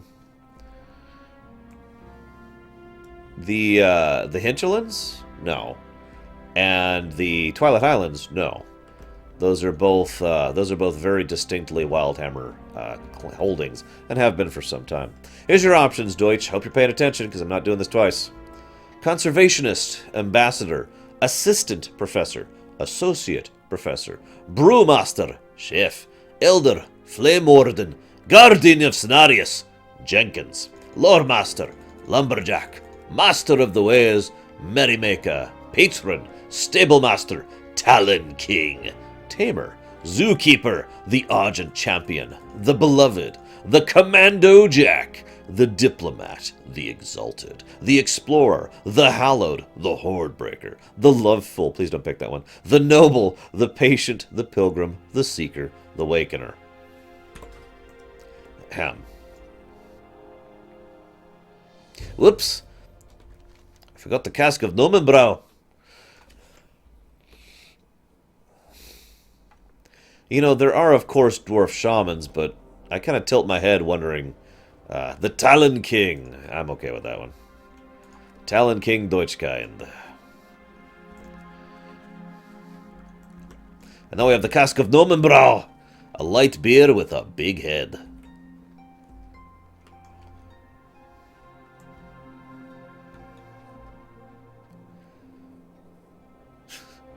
Deutschkind the Seeker. Yeah, I could kind of see that. Alright, we got your beer. Great to meet you. The ale, darling, the ale. Oh, oh, that hits the spot. Now we can get some work done around here. If you're going to be on lockdown for any extended period of time, we're going to need food and some blankets. Do you mind heading out and gathering some supplies? Yeah, sure, I can do that. Off with you. I've the finest wares in the land. Well, I got your artifacts. Wonderful. Look at this one. It must be over 200 years old. Now on to other matters. The Trog village in the northwest suffered similar damage to ours. One would assume, logically, that there would be some Trog artifacts there too. Unfortunately, it looks like the artifacts have already been scooped up by Trog scavengers. Please go see if you can find some way to bring them back. Believe it or not, knowledge about Trogs may eventually lead to further knowledge about the mighty dwarves! Off with you. Craziness! I am a monk. How are you? What can I do for you? Safe travels. Alright. Now, the Wildhammer drifted more away from the Bronzebeards than they did closer to them over the 2 centuries that happened in between then and now. So the Wildhammers, yeah, they kind of formed their own fairly unique, fairly volatile culture, and didn't really want to have anything to do with anyone for a fairly long period of time there. The thing that actually broke them of that, ironically enough, is actually the demonic horde. It's funny how a common enemy can unite people, huh? Unless you're the Alliance and the Horde. Anyways, so yeah, the demonic horde's invasion. Oh, you've missed quite a bit, Deutsch. The demonic horde's invasion is what finally shifted the Wildhammer to work together with the Bronzebeards, basically as part of the Alliance. They were unified in that particular task. In other words, trying to push back the demonic horde. Fun fact. Hang on just a second. My outfit's terrible. Fun fact, the gnomes are about 50% responsible for the fact that in lore, the demonic horde never actually claimed any territory in Morogh. Specifically in Morogh, not anywhere else. They tried, too. They did actually try to gain this area. Correct, Dakoita. The Griffin Riders back in Warcraft 2, those are Wildhammer. And they have this whole cultural thing about griffins and working with them and working together with them. As I've actually mentioned earlier, it's pretty much exactly the same as what the orcs have going on with the wyverns, aka, this is not my pet, this is not my mount, this is my partner. This is someone who I actually care about. This is someone whose well-being matters to me. So, yeah. Hey, Yodripple. Join us, Yodripple, in glorious dwarfitude. That's a dwarfitude, right thing? So, another thing about the culture of the Wildhammer, other than the obvious Griffin thing, is they realized that magic was bad. I know, weird, right? But they still wanted to have some kind of empowerment, other than simply, martial strength. And that's kind of where the hammers come in. Yeah, similar to the Frostwolf thing, too. That's another parallel there. So they use runic magic. That's the second time that I've mentioned how the dwarves use runic magic. Because, well, it's not... Okay, I'm actually being a little disingenuous. Basically, they reached a compromise. I think that's probably the best way to explain it. They reached a compromise and said, okay, look. We need some kind of empowerment to our hammers to make them more feasible to use from the sky. Otherwise, this isn't going to work out. They actually tried literally flinging a supply of hammers from their griffins that were just hammers. It didn't work out that well. Instead, they came up with this unique runic shamanistic magic that basically turns their hammers into a frickin' boomerang. Yes, the Bronzebeard also didn't like magic. It's one of the reasons why the Bronzebeard... I was actually going to talk about that later, but it's one of the reasons why the Bronzebeard and the gnomes became much, much closer, believe it or not. It's because of the fact that they were both pushing for technological progression as opposed to magical progression. Now, admittedly, the gnomes were also pushing magical progression. I remind you, a gnome was actually a member of the Council of Six of the Kirin Tor, aka one of the leaders of all of Lorerun. But the gnomish people as a whole were pushing technology, and the dwarves were pushing technology, and they lived right on each other's borders and blah, blah, blah, bonds of brotherhood, etc. It is perhaps funny that Moira was the one to actually push them out, because she's the first dwarf in ever to not welcome the gnomes. That's not an exaggeration. Hey, Prog. What's on your mind? People are getting restless. Do you have the supplies? This'll have to do for now. We've got a lot of people to feed here, but we've got to make do with what we've got. Watch your back. You got my attention. Did you manage to pry any artifacts from the trogs? Well, let's see what these artifacts are. An exquisite specimen of trog engineering, or it might be a rock. Did you look at this? An ox blade, a couple of arrowheads, and what appears to be a rudimentary spoon. Fascinating. Thanks for your help. Be good. Well, you're welcome. What do you got for me? How are you? Well, you've done us a great service here. I'm afraid I'm going to send you off elsewhere. Grelin Whitebeard, a good friend of mine, has put in word he may need some reinforcements near the troll camps to the southwest. Follow the road westward. You should find them soon enough. Be well, Deutsch. Trogs may be a pain, but trolls are a whole nother trouble. Be good. Yeah, Frostmane Trolls, a.k.a. not good. No. It's not a rock. It's... I swear...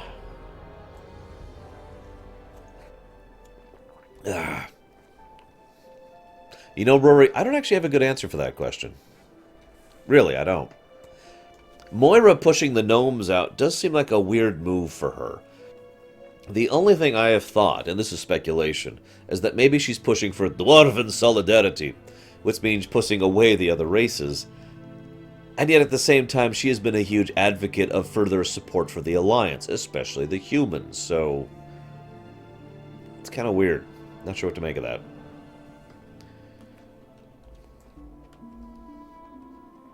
There used to be this big fancy senator out here, and he used to be a pompous windbag and blah blah blah. Need assistance? Just mentioning the vanilla quest really quick there. You have a great day How now. are you? Welcome, Hunter. You ready to work? The trolls are acting up. Actually, Moira's a priest. More than usual, I'd say. We've seen them put together war parties before, but this time, it's different. What matters most, however, is the continued protection of Anvilmar. I have no intention to see these trolls flank Anvilmar while its attention is turned towards the trogs. Go thin the ranks a bit. They need to know they're not without defenses. Keep your feet on the ground. You got my attention. I'm notoriously bad at reading troll facial expressions. That being said, these trolls don't look angry to me. They seem confused, maybe a little frightened. Something's happened here we're not seeing. I say we do some investigating before we just kill every troll in sight. There are 3 troll camps in the area, one to the southeast, the southwest, and due west. See if you can get close enough to listen to what the trolls are saying. Watch your back. Hi, how are you? I was on my way to join my fellow gnomes at Gnomeregan, but then it all went horribly wrong. I left Anvilmar, bags packed and wading through waist-deep snow. And then we had this ridiculous earthquake, and I got all turned around and ended up here, and what's worse, the troll stole my stuff. Deutschkind, I've obviously proven myself to be quite incompetent over the last day and a half. Would you mind going and getting my stuff for me? Be seeing you. I guess that's true, Hylas. It just seems like a weird move for her to make. If Mekatork had decided to push back against that, he would have succeeded. Mekatork was rather well liked amongst the Dwarven people, and she would have just injured her political standing to do so. It seems like a very risky move for her. The only reason, by the way, Mekatork didn't push back against that is because Mekatork wanted to leave Ironforge. He wanted to go reclaim Gnomeregan. If it wasn't for that, I mean, you know. Anyways, so let's see what these guys are saying. Ha!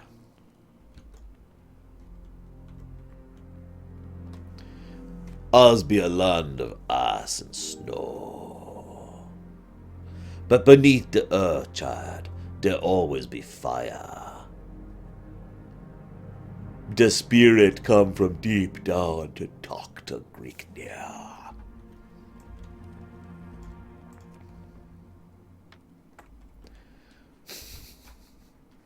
I love this. Let's not go kill all the trolls.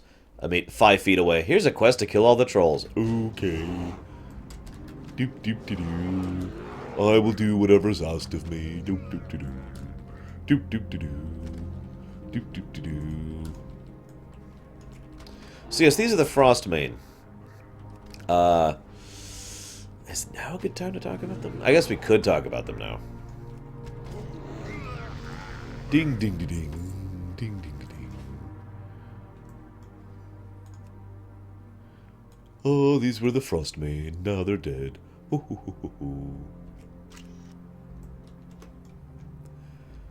Honestly, I'm not sure gnomes are particularly good at dealing with politics. Especially given how Mekatork was completely sandblasted by Thermaplugg playing at politics against him. Yeah, these guys, well, we'll talk a little bit more about them in a little bit.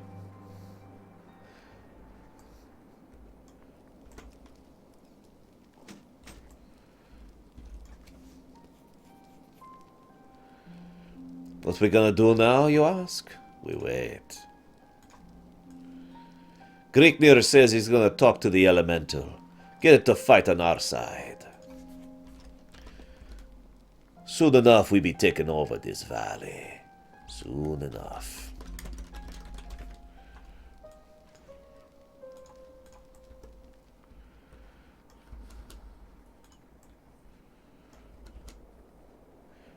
I know, Genghis. But what can you do?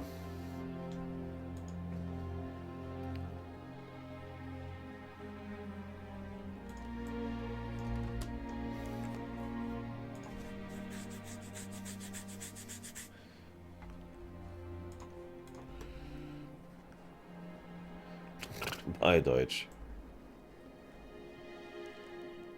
I am on US, Lily.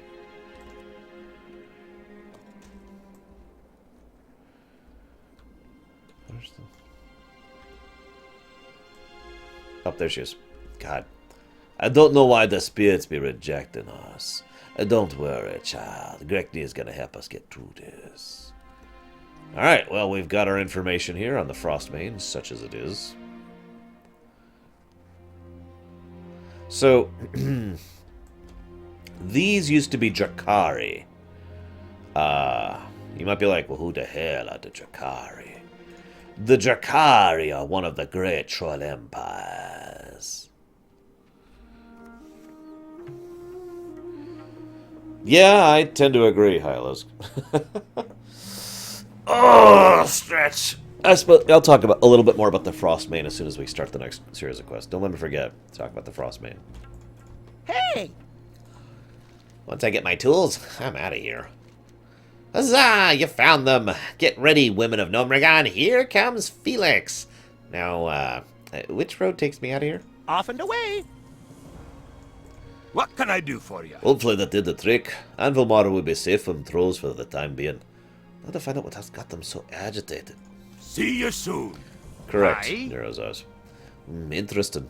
Sounds like you're saying the fire elemental might have snuck up from Siren Gorge. Or the earthquake opened up a crack to the elemental plane. Either way, this is bad news. Should probably report this to Grelin. Off with you. Well met. Soren did well, send you out on a recon. That's some good information you got right there.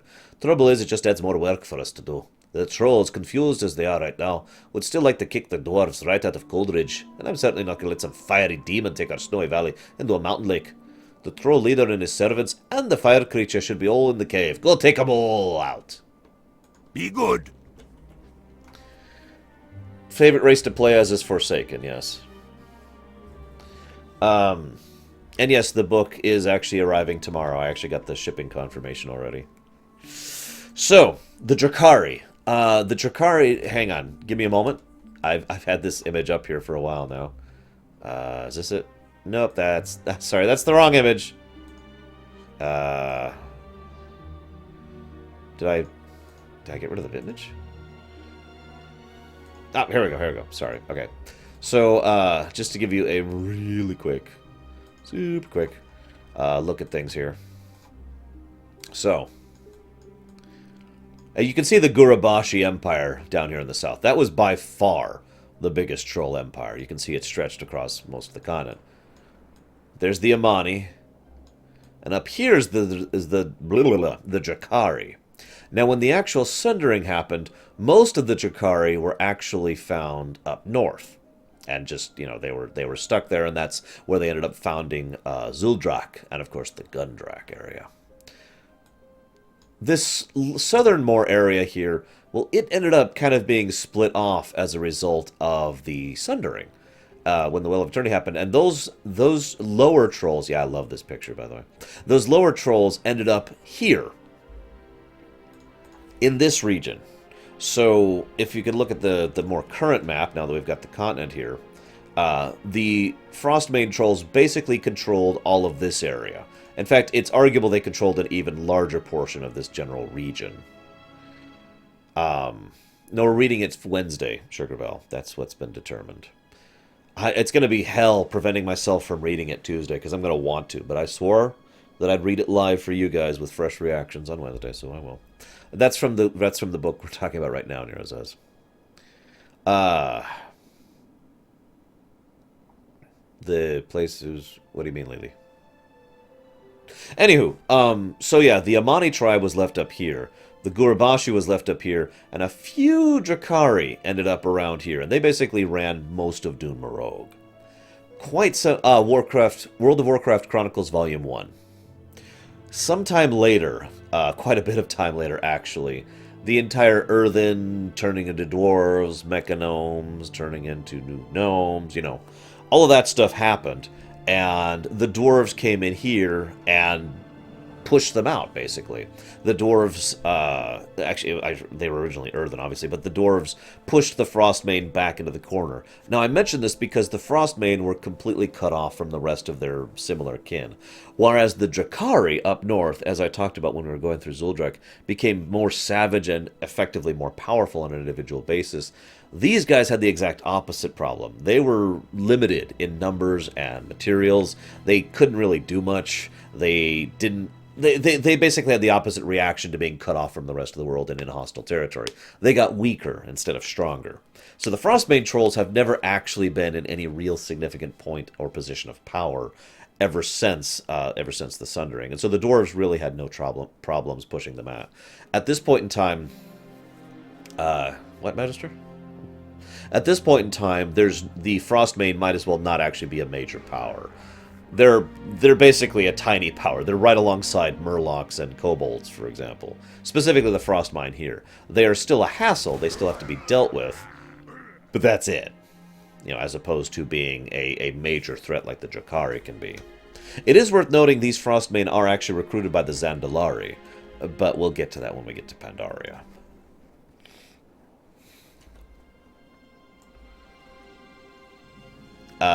Before? In fact, if at my current pace, it looks like I'm not eating lunch for a while, which is funny because I already hurt from hunger. But yeah, the usual intention is to finish the zone before doing that, so... yeah. The bad news is that while some of this stuff, in fact most of this stuff, is new and relevant to the Cataclysm, pretty much all of Anvilmar is not. Anvilmar was really not changed by the Cataclysm, and it sucks. There he is. Tomorrow, as they say.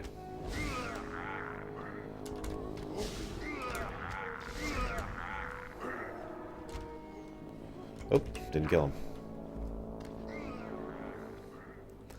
No, it's okay. I have lasagna in the fridge. I just need to go reheat it. I just, you know, I don't like to eat on stream, and I wanted to finish doing Morogh before I finished that.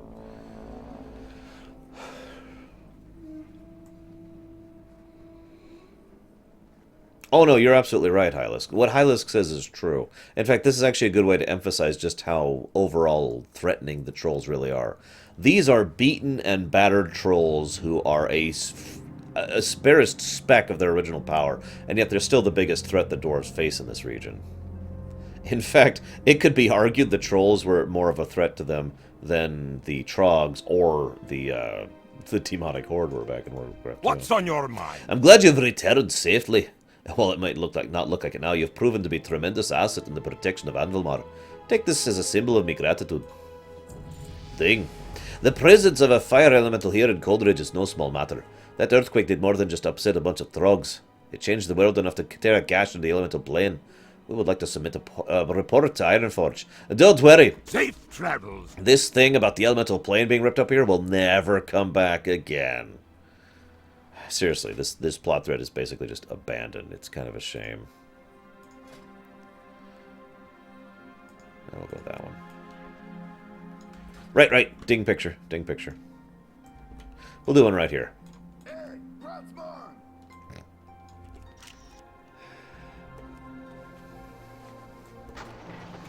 Chicken barbecue? Ugh. I've actually had one good chicken barbecue and like 90 bad ones. A friend of mine used to make really good one, but he literally custom made. He actually worked at Domino's. And only the ones he made were good, if you know what I mean. He did it right. And no one else did.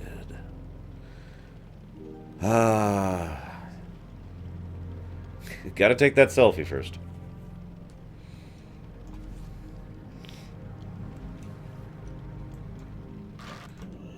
Greetings.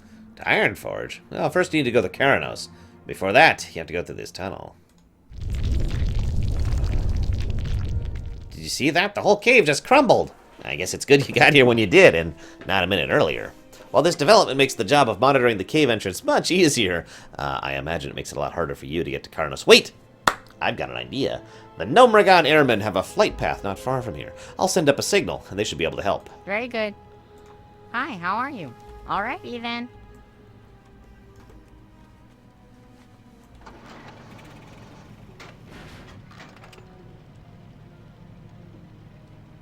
Well, yeah, but not yet, Lily. That happens after these events.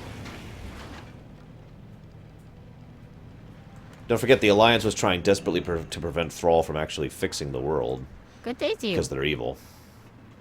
Favorite WoW toy? Oh, I don't know. I'd have to think about that. Milo Gear Twinge, reporting for duty. You sent up a distress signal? The weight limit of my gyro is such that I only have enough room for one dwarf. Looks like you're in luck. The dwarf woman Jonah told me that most of your personal belongings have been moved inside Anvilmar. But please gather what you need, finish up any affairs, and return when you're ready for takeoff. Very well then. What do you think, Shadow? Favorite toy? Man, I have no idea. I have a lot of awesome toys. You know what? No, this is my favorite toy right here. Archmage Vargoth. Forever. I actually kept that staff on me forever. Long before toys were even a concept in this game. And I just use it periodically. Because of course I would. Let's see. Get my cloak. Get my beer. Welcome. Don't forget about us. You're leaving. Don't forget to stock up before you head out. And more importantly, speak to Theric Blackstone when you arrive. Tell him what happened. We could use some assistance. Okay. Keep your feet on the ground. See, I need me meat. There we go.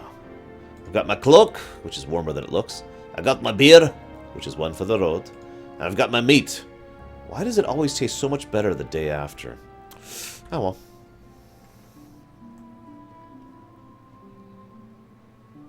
Only in-game stuff, Shadow. I doubt you have any toys. Honored, I'm sure. You're absolutely certain you have take care of everything? You won't have time to turn back. Took you long enough. Hold tight and take a good look. Chances are you won't be coming back here, ever. Off and away. Farewell, Coldridge.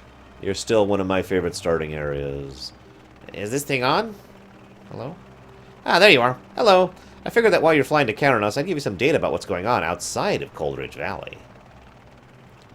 Bye, Coldridge. Bye. I'll miss you. It seems you Coldridge folks are dreadfully underinformed about the events of the last few days.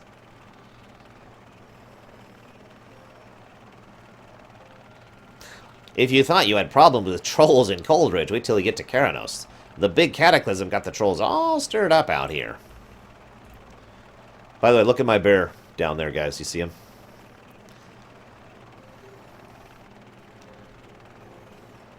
And you'll see to your left, the gnomes have retaken Gnomeregan.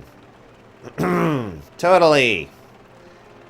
Definitely. Oh, no, it's okay, because we did. Remember, the Horde retook Gnomeregan for them. There's plenty else going on here, too. We've opened up a path to the airport. There's rumors of Dark Irons. I think something weird's going on with the Dwarf King Magni. Might want to check that out. That bear is so loyal. Look at him go. Oh, my God. Here we are. Welcome to Kharanos. Watch your step on the way out. Welcome to Kharanos. Now, okay, I have to be completely honest with you guys. I have a fondness for this area, mostly because of the music and the aesthetics. I love snow areas. But I remember absolutely hating this place after, like, my second time through here on the Alliance. Because, yeah. Pet him? Hell, I'm going to go buy him a beer. Hang on. That's exactly what he needs after that grueling trip, right? A beer. What do we got here? Hi. No. I need Watch food. your back. What's on your mind? Oh, here we go. What do you got? I'll get a Thunder Ale and... You don't have any meat? You don't have any meat. What kind of Dwarven place is this that has bread and beer? See you soon. I need meat. Meat. How are ya? What? I want some beer-basted boar ribs, damn it. I see a lot of young dwarves at me door, eager to learn the trade of cooking. If there's one thing a cook needs more than anything, it's a cleaver. I've got a list of students who scored high in their lessons and have earned an honorary cleaver. I take my list to Ironforge. Yeah, okay, that's the learn how to use the flight path quest. See you soon. You? No? You don't sell meat. You gotta be kidding me. Nothing? Well, okay, here you go, buddy. What'd I get? Thunder Ale! Enjoy. Drink up. Glug, glug, glug. No, stop throwing it up. Or else I won't get you any more meat. Or mead. Anyways. Where's my various quests?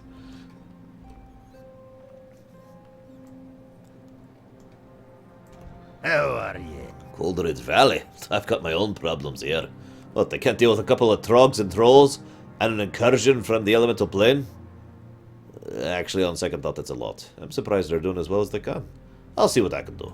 Watch your back. Yeah, thanks. Alright.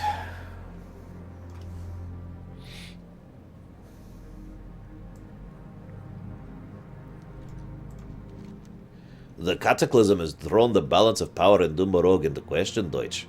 Without warning, a wave of trogs emerged from the caves near Gnomeregan and overran the Frostmane. The trolls have been migrating east ever since. There has always been a Frostmane presence up on Shima Range, but with the migration, the trolls now surround us. We can't allow the trolls to position their advantage. While my men hold the line in the east to strike against the Shima Range. Quite easily if you think about it, Jedi. But I'm glad you liked it.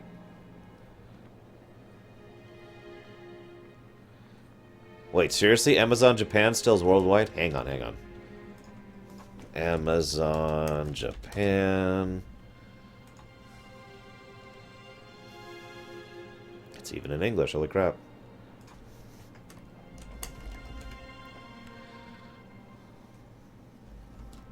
Hang on. I have a friend who's really into Japanese stuff. I mean, I am too, but...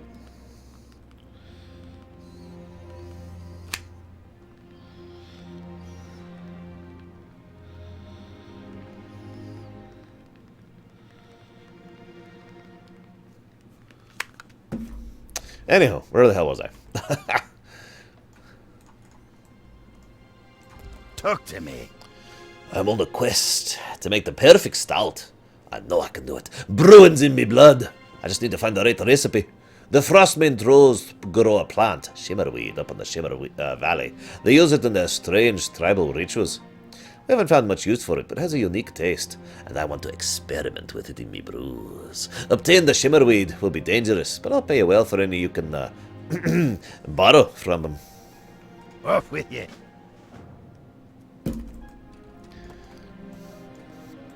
Great to meet you. Aha! Beer-basted boar ribs. We're gonna get you some meat. Bear who hasn't been named yet. Deutsch, you need to think of a name for the bear, by the way. Nothing me tavern patrons enjoy more than some beer-basted boar ribs. Only problem is the local trapper who used to bring me supplies enlisted on the King's army to help with the war on the Alliance front. Damn those horde! Maybe you can help me out. If you bring me some boar ribs and a rhapsody malt from the tavern, I'll give you a family recipe for my famous beer-basted boar ribs, and not to mention a free sample. The secret's in the malt. Be good. The more alcohol you put in the beer, in the meat, the better it is. Oh, the dwarves are probably good for the Alliance, da. In fact, I gotta be blunt, it's very likely the Alliance would have already lost a dozen times over, if not for the dwarves. So I suppose that's a fairly good thing for them. On the other hand, we could actually have a proper alliance of all the species, if not for the dwarves. Filthy, stinking, mangy dwarves! I hate all the dwarves forever. Even though they're one of my favorite races.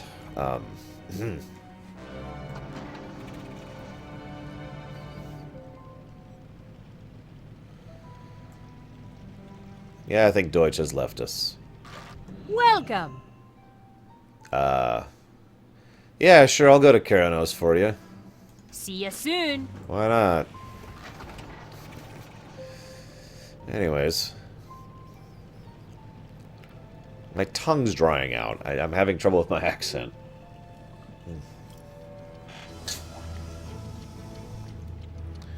I did lose the poll. Hang on, where's the poll? What are the results? Holy crap! Oh, right. So, we've got the cloak, some stout, and some leftover boar meat. But I already told the bear we'd be getting him beer-basted boar ribs, not leftover meat. This is now my mission in life, feeding my bear for being so loyal. You could also say I'm a really good hunter for keeping him loyal this distance. That pole. Yeah, I rather like it too. Jedi. Did they get rid of the ramp over here? They totally did, didn't they? There used to be a ramp over here to get up here.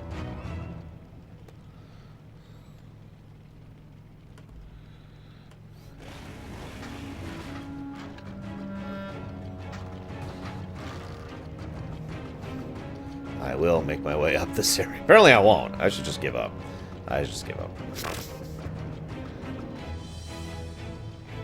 You know, if I had flying, this wouldn't be an issue. Just saying.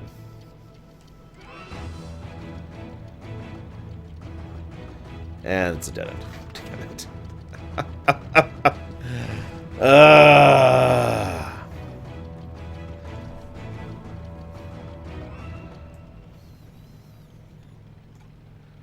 Whatever.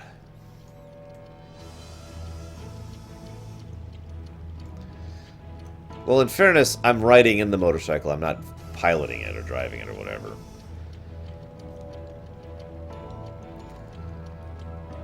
I don't know a lot of the details about the Legion Hunter changes, but on the surface of it, I am in favor of it. I like the splitting up of it. I like the idea of playing a melee hunter again, because that was a thing once in the past. And I like the idea of beast spec being more beasty.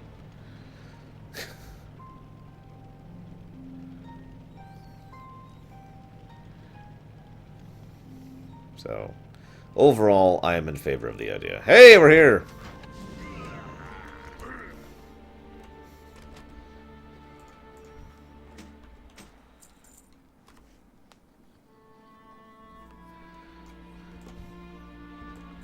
Yeah, so there's apparently a ramp over here now. There used to be a ramp on the other side, which is how I used to get up here.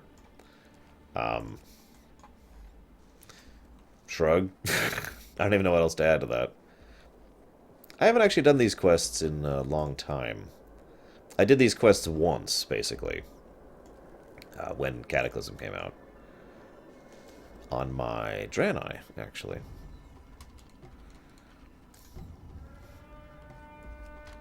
Why would I go on the road to get to a destination zone? God, you make no sense, man.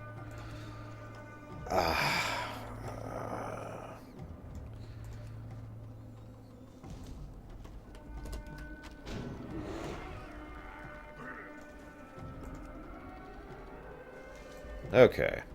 Now to kill some filthy trolls.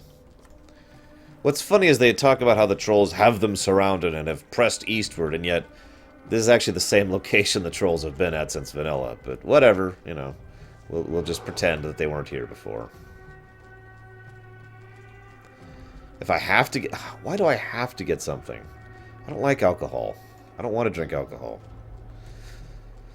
Wait, I've got it. I would get... Demon's Blood. Not a drink named Demon's Blood, just literal Demon's Blood. I would drink the blood of Morogh.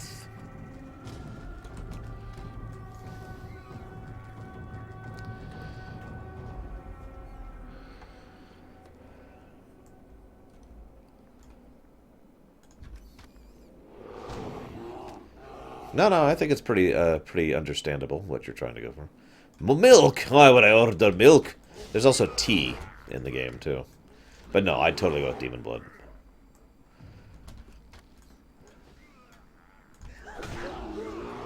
Yeah, I don't drink or smoke or do anything.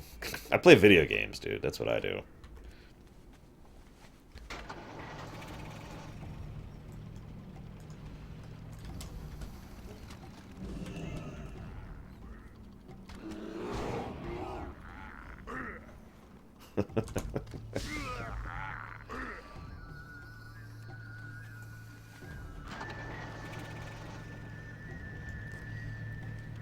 Top 5 alliance people I'd want to kill right now?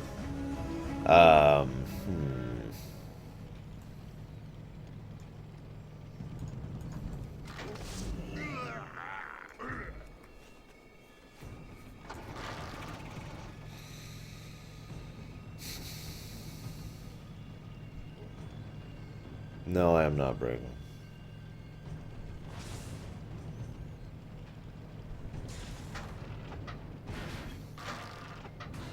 I don't know. I'm not sure I can think of any alliance people I want to kill. No, I wouldn't want to kill Moira. I want to see what she's doing next. She's too interesting of a character for me to want to kill. I might kill Greymane. Okay, we'll kill Greymane. All 5 deaths are to Greymane to make sure he stays permadead.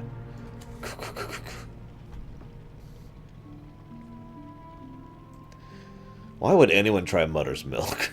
It's literally an extremely caustic, toxic spider venom that also happens to be in a drink. I mean... Here there. Do you have the shimmerweed? I must have a batch of the stout ready to brew, and I want to try throwing the weed in with the mixture. Oh, I can't wait to try this with my recipes. There's one in particular I think it'll work great in. Be good. Ding.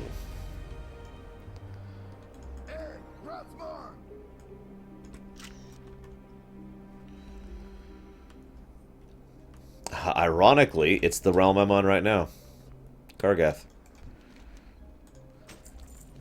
The reason why is because my friends were on the realm. What's on your mind? Because that's how that works out.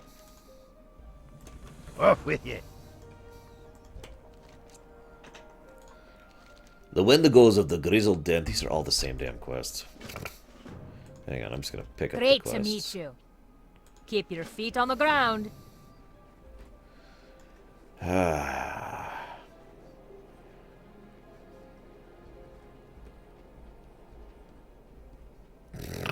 If you really want to, Hylisk, you may have the entirety of the Horde. Oh, and I guess the Alliance preventing you first. Great to meet you. Yeah, here. Keep your feet on the ground. I like how the only one you oppose in that one's the one is Morogh.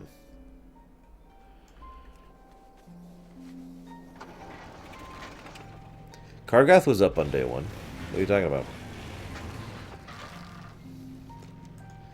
I was actually requested to prog. And depending on whether or not people want me to, I may release it to the rest of my viewers.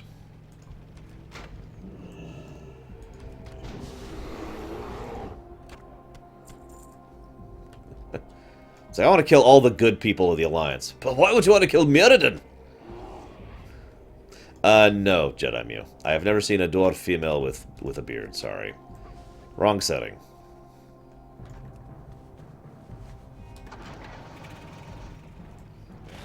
Yes, Caleris. In fact, I started playing on day, like, -100 or something, because I was in the alpha, so...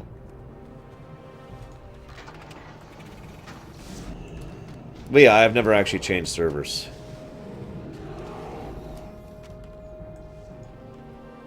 Oh, you're asking because I said I came here because I went to Kargath because my friends were playing there. Yeah, we were like, okay, we got to decide which server we're on, and we're all debating it back and forth. And then, I can't even remember her name. There was a woman who was a friend of a friend of a friend who started a character on Kargath. And so she started on Kargath. Whoops, I need to loot those. And then so her friend started on Kargath because she did. And then we were friends with him, and so we started on Kargath because he did. That's pretty much how that lined up. If Anduin was actually killed... Well, I'm okay with that if they make it so we can forever abandon the Horde and the Alliance. Because that's the end of any possibility of peace ever at that point.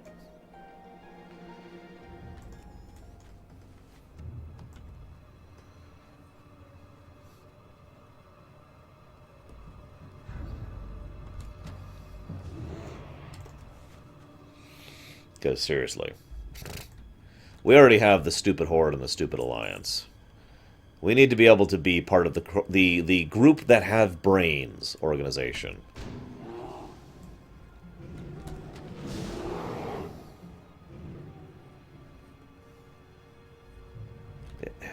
God damn it, I was trying not to aggro you.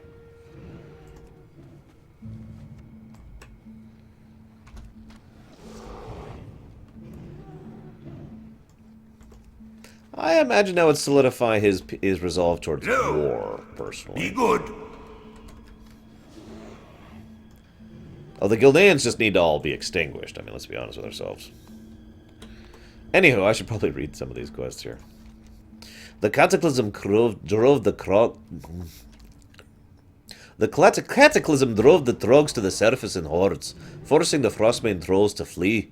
Unfortunately, they've decided to settle right on our doorstep and make trouble for us. I deployed Mountaineer Dunstan and his squad to the den northwest of town to keep an eye on the Wendigos. Keep your feet on the ground. What does that have to do with trolls?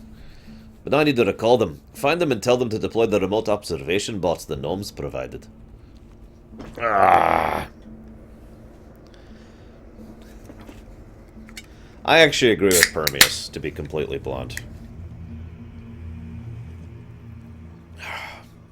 Anduin is the only one of the Alliance who's actually using his frickin' head.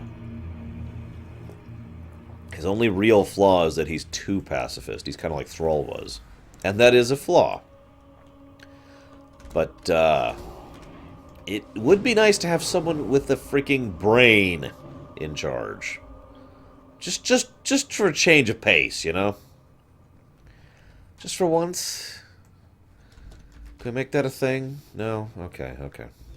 No brains allowed. With the Frostmanes making trouble to our east, the Wendigos have sensed our weakness and grown bolder in their raids. Only one of the 4 most recent supply wagons made it here safely.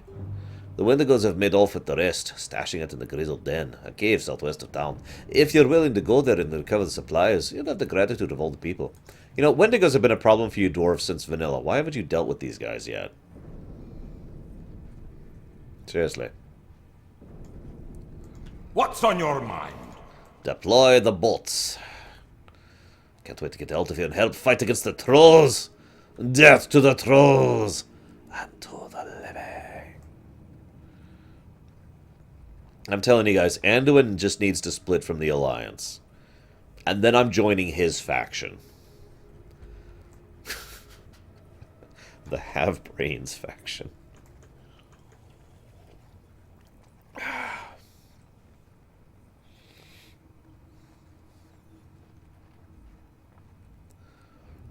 Because, seriously. That's a good point. You can't brew Wendigos. That is a good point. Or can you?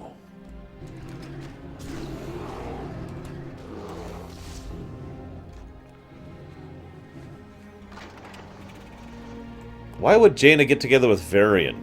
Also, she has a throne. While we're on the subject.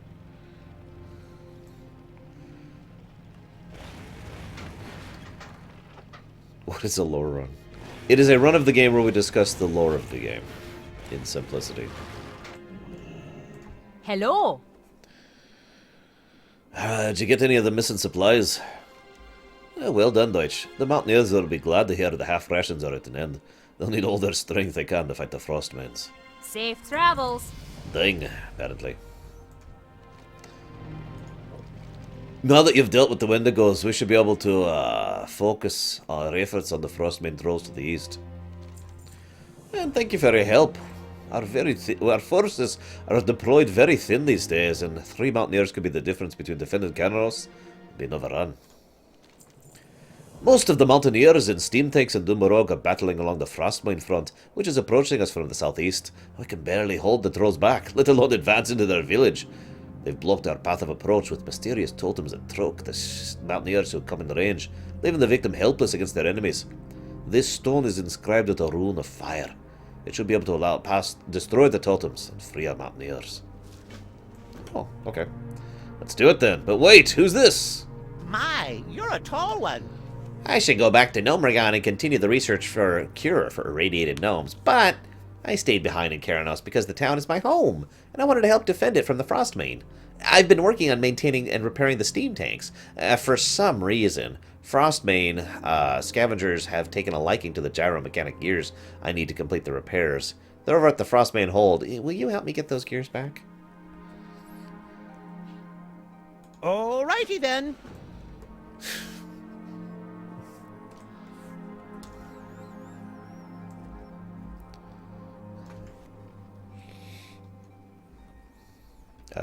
Right. I'm an idiot.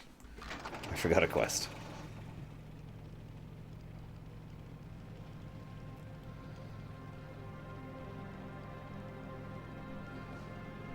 We need to get some Rhapsody bolts. Get our beer-based brew ribs. What can I do for you? Where is it? Rhapsody. That is. See you soon. If dragons are sterile, then I just gotta raise my eyebrow at all the eggs they've been laying all over the place. Well met. Right. The malt is brewed, the boars are dead. Before all is said and done, we will have to fight our first dibs on these savory beer-basted boar ribs. I did it wrong, sorry.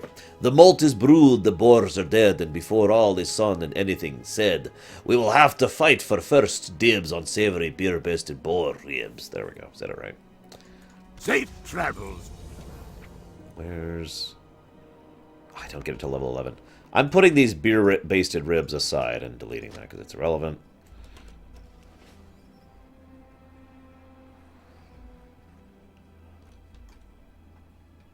How are you? That's a really good question, actually. You could be king of Stormwind. Okay. So I get to inherit a city full of problems and infiltrators. Not that I'm aware of, Permius. I mean, they're having trouble maintaining their numbers in some cases because so many of them have suffered such devastating losses, but they can still breed. Unless I missed something somewhere. No, I really don't want Stormwind. It is a city full of a mess.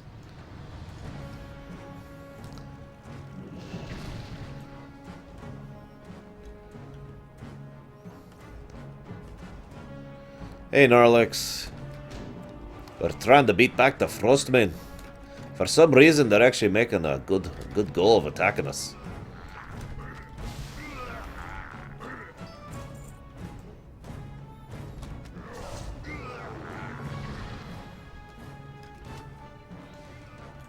Yeah, we'll be seeing when we get further south to the human lands just how much of a mess Stormwind is right now.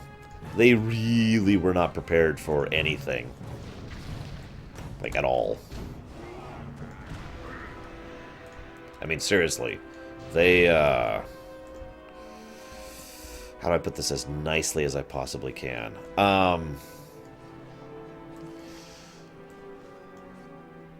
The Alliance was already completely screwed up. These are Drakari, to quote it.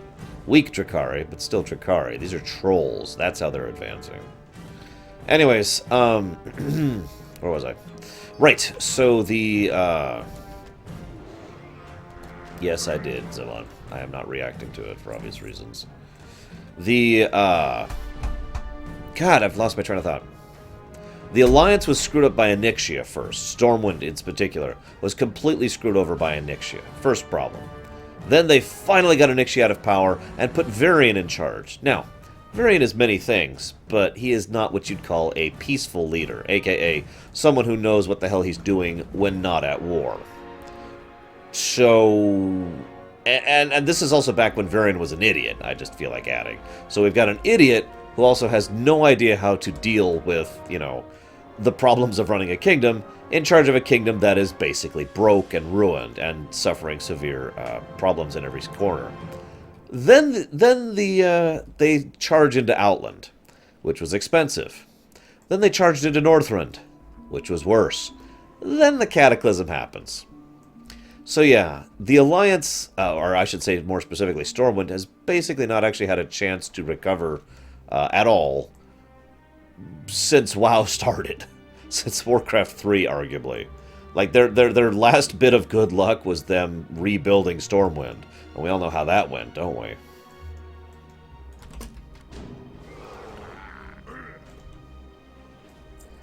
Wow, there are not a lot of mobs here, are there?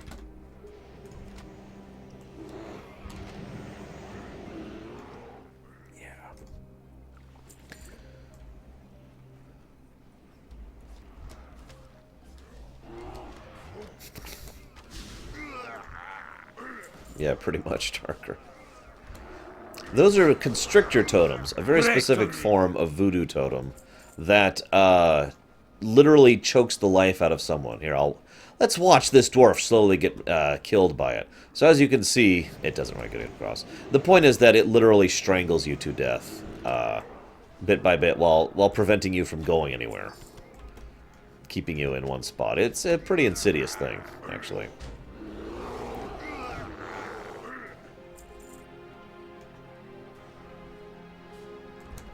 I'm just going to start freeing up the spawns here.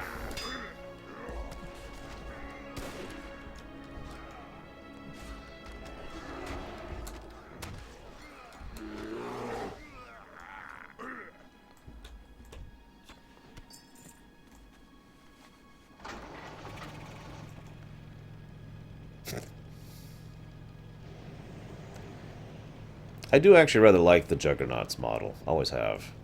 Ever since Warcraft 2, really. Which is funny, because it was actually complete junk in Warcraft 2.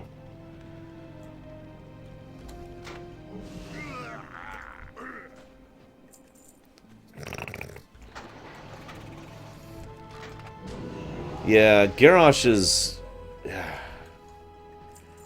overusage of resources in renovating Orgrimmar has also put the Horde in basically the same problem that the Alliance, that Stormwind has. A huge dearth of resources. Because he was like, oh, we're low on resources, so we must conquer. And then he immediately turned all those resources back around into fueling the war effort to get more resources, because Garrosh is a freaking moron. No, the Warcraft 2 Juggernaut.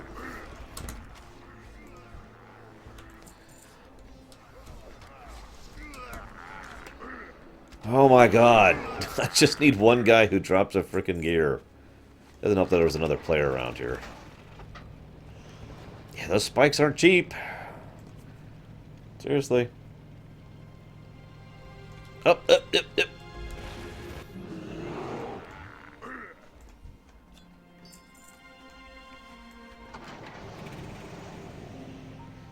More guy for the Alliance guy.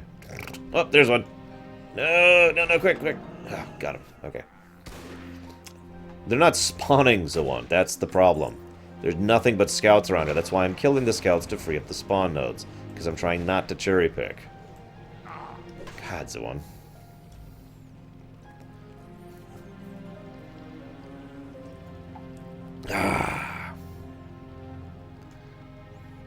Also, so far this zone is more changed than Teldrassil.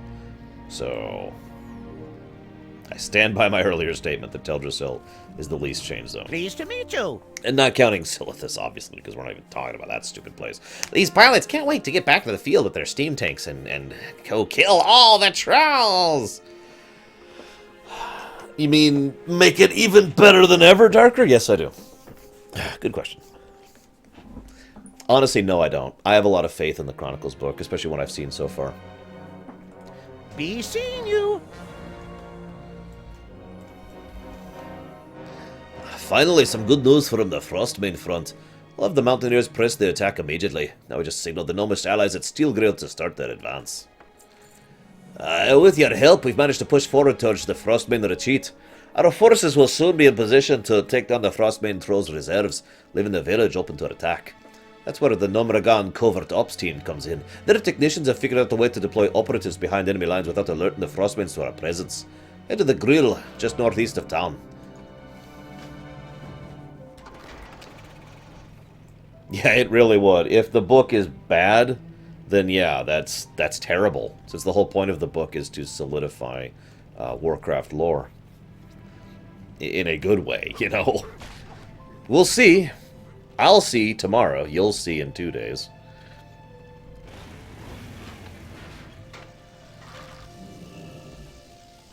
That looks safe. You can tell it's safe because it literally says ultra safe. Good day to you. Ah, you must be the dwarf that Captain Theron said he'd been sending. I've already used the Deployatron to get most of the covert team into position behind the retreat. They're just waiting for your arrival. The Cataclysm has brought our enemies closer to home, so the chief of the Gnomeregan covert operations asked me to build a device to dispatch personnel quickly and quietly to any corner of Dun Morogh. Behold! The ultra-safe personnel launcher. With a jolt of electricity and the benefits of a VLD's parachute system, that's very late deployment for your layman, this baby will get to the front in no time. Okay. I trust you, gnomes. I trust you. Oh god, oh god! Oh god, why the pain? Oh god, no! It's worse now! It's worse, we're going down! Oh god, tree! Okay. Okay. That's totally how physics work. Whew. Okay. We're okay. Pleased to meet you. Don't worry, the feeling of being zapped won't stay with you for more than a few minutes. All in all, it's not a bad way to get where you're going. The parachute needs some work, though. Very late deployment indeed. Sometimes too late. Notice the dead gnome there, by the way. Anyway, we have a mission to carry out. Daylight's burning. The Frostmane chieftain died in the initial Trog onslaught, but they've been led by a well-respected warrior ever since. Batok the Berserker was the one who organized the Frostmane retreat, the construction of the new village, and the strikes against Kharanos and the Mountaineers. If you remove him, their organization should crumble. Right.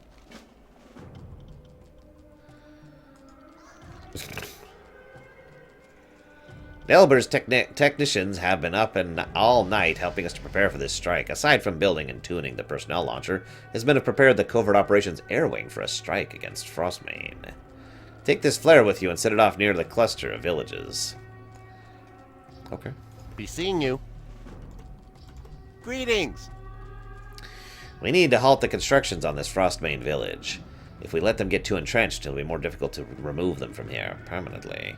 It's time to give those brutes a gnome's eye view of the world. Take this gnomish viewpoint equalizer and use it on the Frostmane builders to bring them down to our level. They won't be able to lift their Off and away. tools. Oh my god.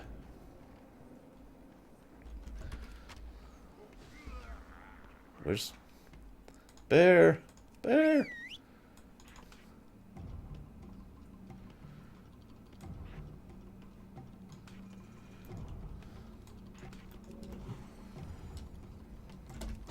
No, I'm pretty sure plenty of people find gnomes cute. Strangely enough. Whoa! He really was a berserker. Holy crap.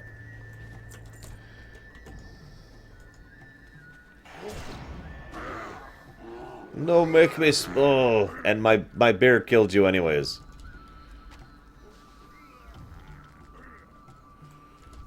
Whoops. Nope. Nah, whatever.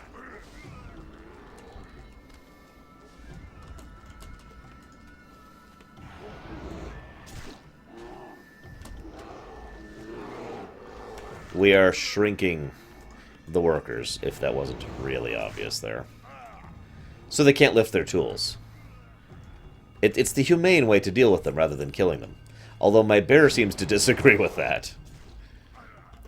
The viewpoint equalizer, showing everyone else what it's like to be a gnome for more than 50 years. Well, that's actually what the berserkers technically look like. If you'll remember, the berserkers in Warcraft existed in Warcraft 2. They were supposed to look like that all along, but obviously they didn't have the capacity to actually show the massive, troll berserkers of Doom. So, instead we just got slightly different looking trolls. But yeah, troll berserkers in lore look like the big hulking Doom guys. Did we just airbomb some huts? Seriously? Wow. Yeah, these trolls are doomed. They never had a chance. The only way they would have a chance is if like some kind of horde showed up to try and prevent them. Come on, horde! Defeat the Alliance scum!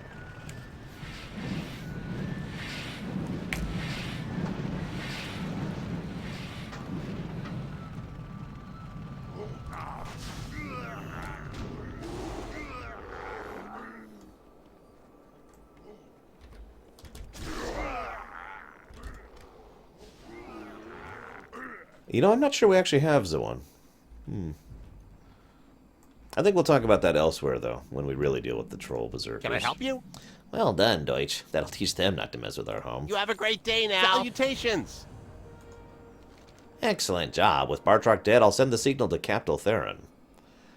This should be the end of the Frostmane threat. Daylight's burning.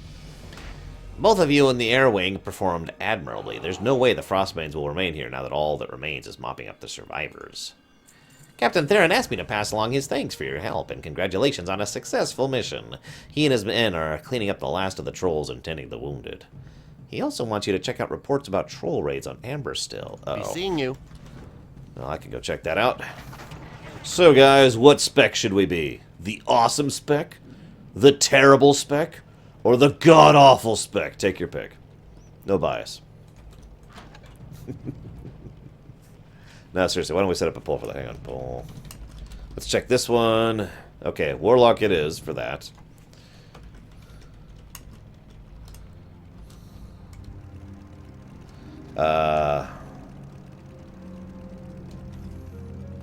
Let's go. Which enter spec? Yes, I do remember that, Jedi Mew. Believe it or not. Beast marks. Survival. There you go. Feel free to go voot. As is your idiom. Yes, I saw him break when. I also saw the gnome corpse earlier, as I pointed out. So why do you ask, Jeremiah? Because we do have several things to talk about Sylvanas and the Forsaken. And Raskor, who is actually Sylvanas. Sorry, Raskor. Okay, so... Holy crap! The Frostmane have just stolen their rams. Wow. They really are. They're actually stealing the rams. That's incredible.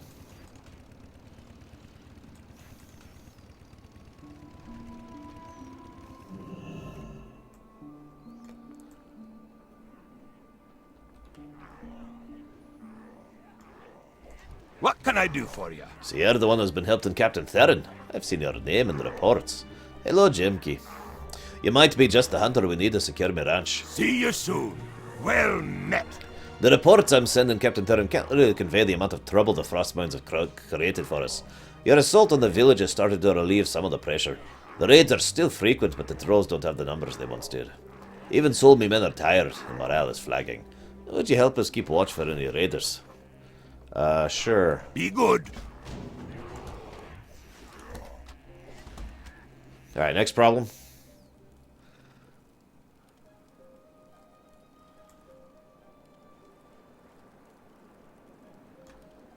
I'm ready.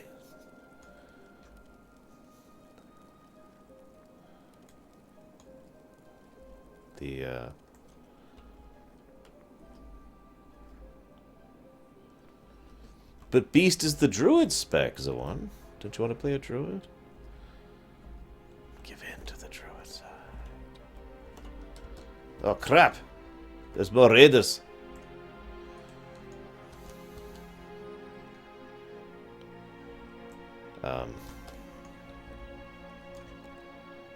Theoretically.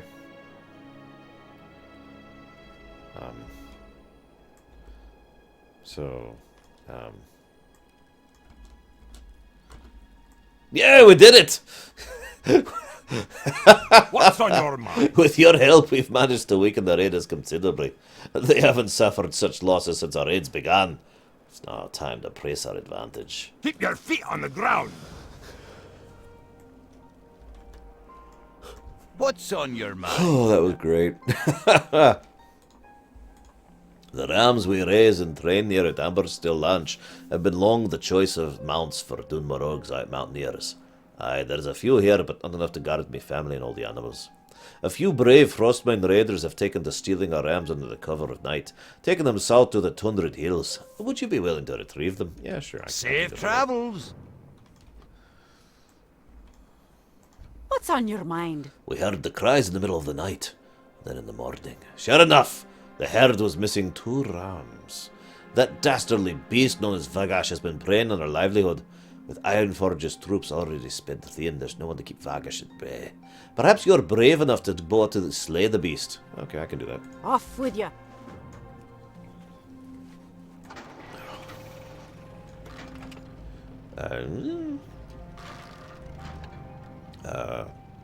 Okay.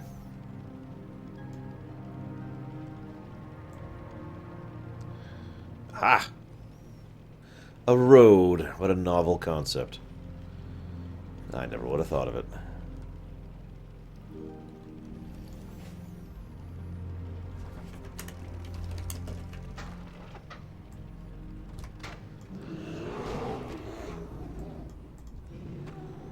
There we go. Now your rams should be safe forever. As long as no more Frostmane show up. By the way, it's not quite a coincidence that the Frostmane have become active during the Cataclysm. The Trolls in general have become active during the Cataclysm. It's partially out of desperation, and partially one of those opportunism things. The Trolls in general have looked at the Cataclysm and think, aha! Now we can go claim power! Because that's just kind of how Trolls think. Where's the...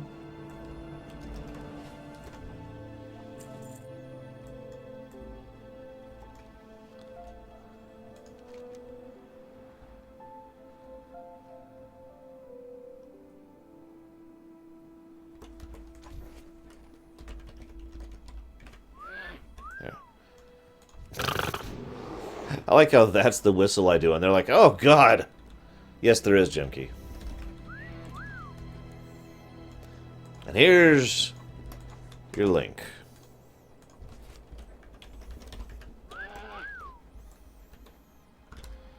I don't blame the Rams for running for a dwarf whistling at them like that. The Frostmane don't have any primary allegiance as of this exact moment in time. They will in a bit, though. But yeah, no, the Frostmane are basically on their own, which is part of the problem they're having. They are probably one of the single weakest groups of trolls ever. I have no idea, Hortonshaw. Something I got at Office, whatever. Max, I want to say.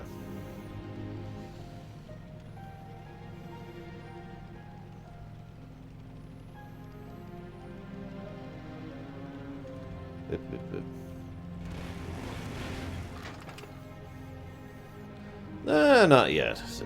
Not yet. How are ya? Oh, the rams you've rescued have made their way back into the pen. I've got members of me family on the day and night watch now. Those trolls won't take us by surprise again. Off with you. They better not. But what about the Wendigo? Well, I've already dealt with him. Welcome. Oh, he's a Yeti, not a Wendigo, excuse me. Oh, well done. Verin will be happy again when he hears the news. To kill Vagus is no easy task. I imagine one day you'll be fighting alongside King Magni's men on the Alliance front. Yeah, about that whole King Magni thing.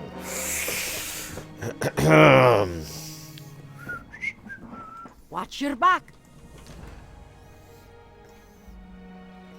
Great to meet you. Thanks again for all your help here, Deutsch. I have a cousin who used to work the mines beneath Golborar Quarry, but he hasn't been able to work there since the Trogs flooded into the mines and took control of the quarry. Its camps are just to the southeast of the ranch. Would you be willing to look in on them? Yeah, I could do that. Safe travels. No, I'm sure Magni is a very warm-hearted king. That's... yeah. Ooh. Ah. Mm.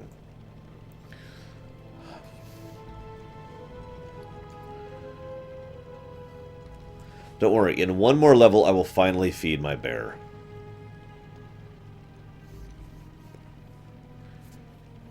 Finally.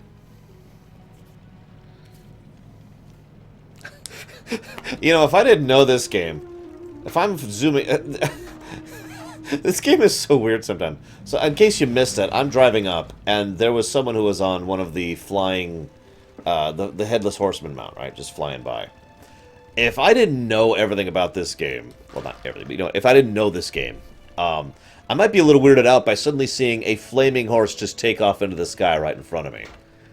That might be the kind of thing that normally makes you turn around. And wow, it's just like, oh, yep, another day at the office. Great to meet you. Sergeant Flinthammer. I'm not familiar with the name, but there is a Flinthammer among the miners. He's one of the lucky ones to make it out of the mine, but most of me men are trapped down there. Watch your back. Those light blasted trogs turning me sight into a rake. Look at that! There goes another barrel of powder. Oh, I wish I could go down there and rig every one of their scrawny little necks. I want to kill them all! Oh, this can't be good for my health, with all the stress, anger. What have they left me with? Nothing! I'd kill them myself, but my aim's no good. You go on the quarry and kill them for me. I'll pay you, just hurt them, kill them! Safe travels. We've apparently found Madcrick. The Dwarven version, of course. Hey, Cloudy. What can I do for you? As a member of the Senate and the Explorers League, I've taken upon myself to investigate conditions at the quarry. The Trogs have run wild. As they've made a mess of Gul Bordur quarry, we dug deep into the earth and they poured out, destroying our equipment, trapping many of the miners below ground. We'll have to get them out of there. I've had mages working overtime to enchant these ruins of return. If you can get them to the trapped miners, they can return to the surface safely. See you soon. Here's a question for you, real quick. How many of you have people who were Dwarven mages from vanilla? Or knew someone who had a Dwarven mage from it. I suppose I should raise my hand. He's not playing the game anymore. But he held on to his Dwarf mage. For those not aware, originally you could make Dwarven mages, and then they got rid of it. And then you could no longer have Dwarven mages. But they didn't actually get rid of the existing Dwarven mages. So the existing ones became kind of a novelty. Great to meet you. Mining wasn't the only thing going on in the quarry, you know. I led a team of Explorers League excavators, recovering priceless ancient artifacts. I managed to escape, but my colleagues were much deeper in the mine and didn't survive the initial Trog attack. They took great pride in their work. They risked their lives to learn more about our history. If you're going in, seeing if you could find any of the digs they'd started. Well, okay. Safe travels. No, we have not, Zawan. So the dwarves are interesting because they simultaneously practice a fairly large amount of ancestral magic, and at the same time they have a strong faith in the light. Although, near as I can tell, most of that faith in the light actually comes from the humans. I'm not 100% certain about that, but everything I've read seems to indicate that the humans brought their faith of the light to the dwarves, and certain dwarves agreed with that. They were like, oh yeah, that totally sounds logical to me. And I just find that general concept fascinating. Because, because the dwarves tend to be faithless, I think is probably the best word I want to use here. Like, Braun is probably a good example there. The only thing Braun actually has faith in is discovering stuff, which isn't really a faith, which is kind of my point. So Braun is definitely more of the, you know, even for someone who knows that the Titans exist and knows that the Titans made them, at no point in time does it ever occur to Braun to worship the Titans. To him, it's just a logical conclusion. And that's the more general Dwarven philosophy. In a nutshell right there, at least from what I've seen. But the other nice thing about dwarves in WoW is that they're humans. Now, I'm kind of being serious. Dwarves have a huge variety of who is on there. There are religious dwarves, there are evil dwarves, there are good dwarves, there are pragmatic dwarves, there are cooking dwarves, there are warrior dwarves. There's dwarves who believe in progressiveness, and there's dwarves who believe in traditionalists. You know, it's the whole spectrum is what I'm trying to say. And I actually rather like that. There are a few things that are Dwarven, but most of those things are cultural. Yeah, I need a looter ring. Here, quick. Give me the frickin' mark. Give me the loot.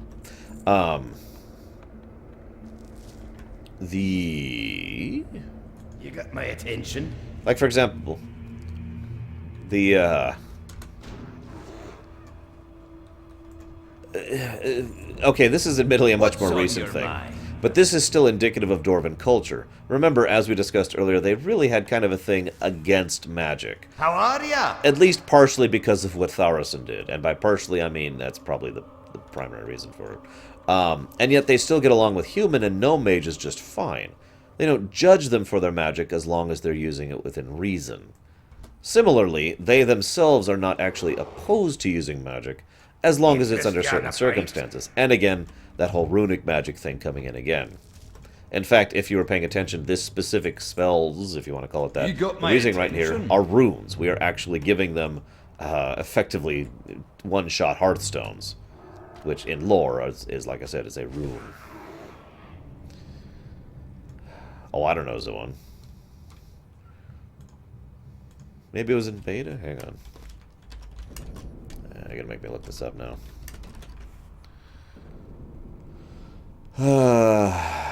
Apparently there are 3 active dwarf mages at 90.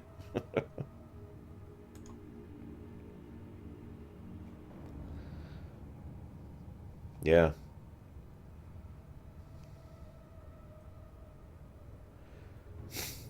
Yeah, at 90 there were literally 3 dwarf mages that were still active. Wow.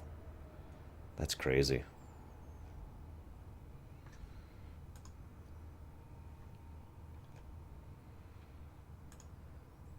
Anyways, you can look up the rest of that if you want to. But it's a thing. I'm not making this up. Other people can verify this. I have nothing else to prove here. I need to rescue more trapped miners. Hi? Talk to me. There we go. There's another good time to talk about the Trogs. So, there's actually two conflicting stories about the Trogs. One is that the Trogs are,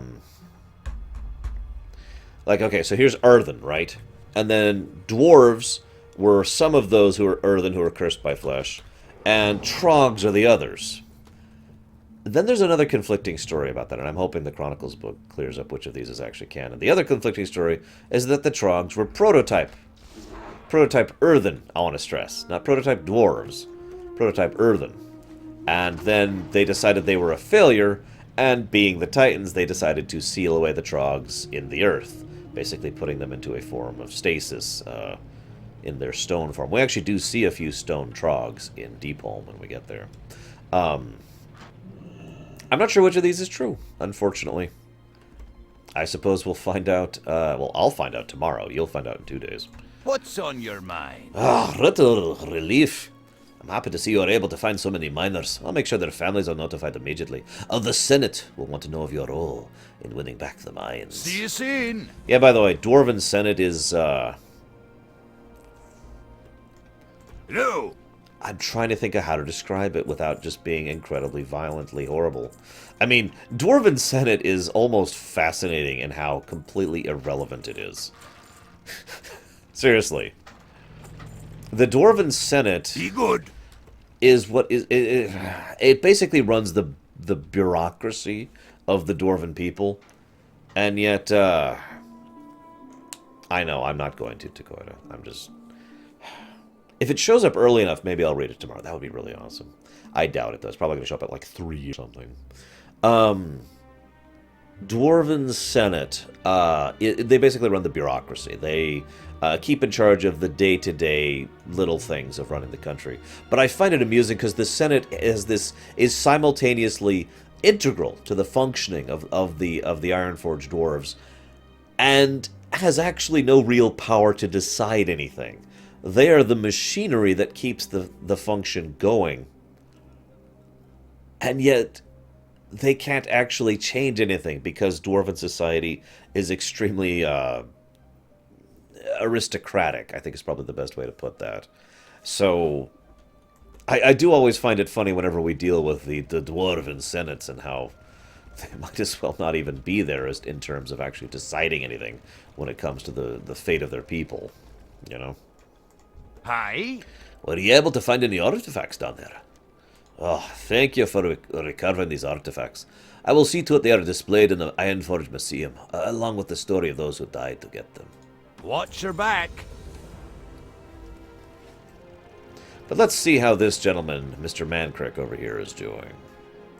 Great to meet you. Oh, that makes me feel a little better, but I won't be happy till they're dead. All of them. With you. All of them.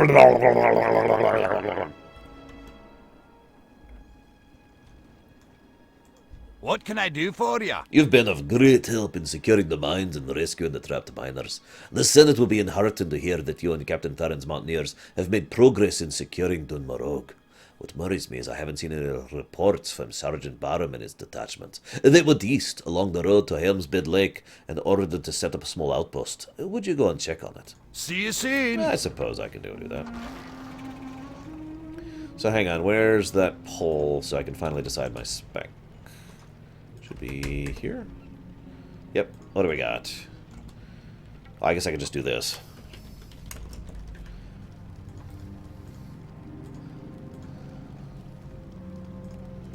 There we go. Apparently we will be Beast. Yay. The best spec ever.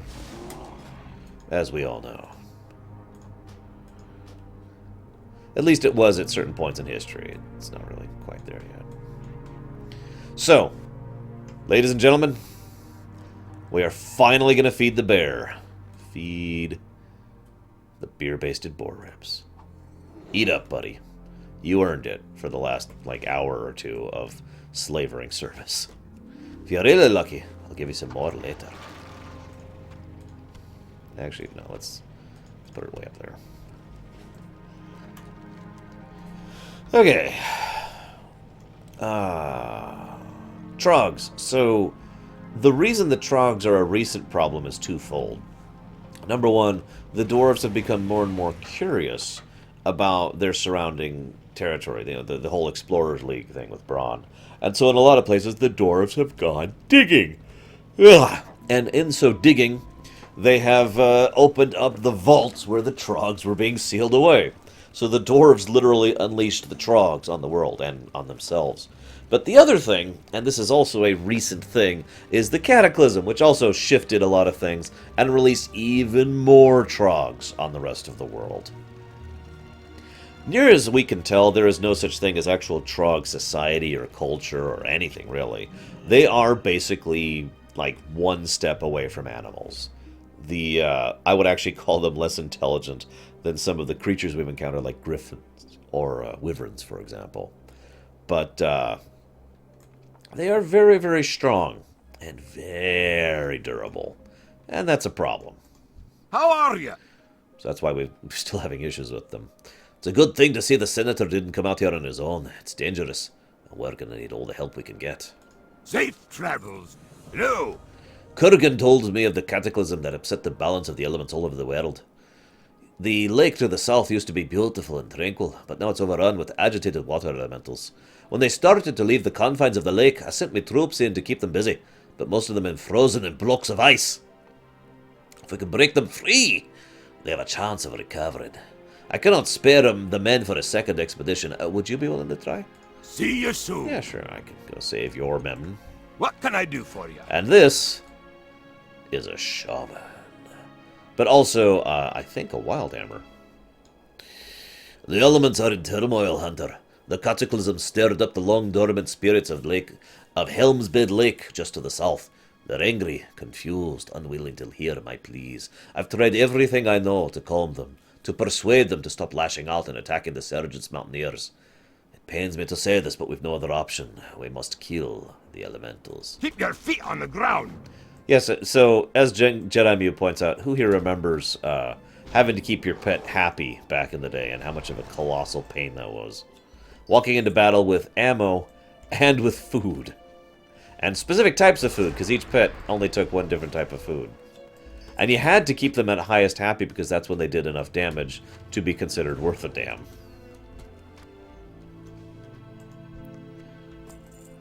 Yeah.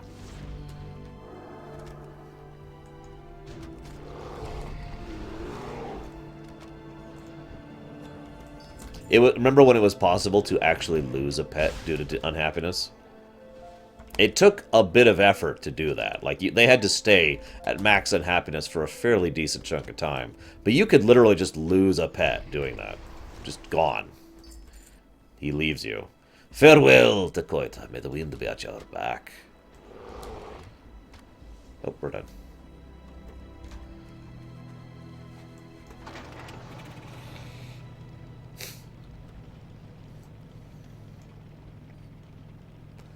Oh god.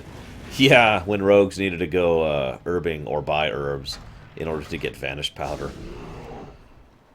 Yeah.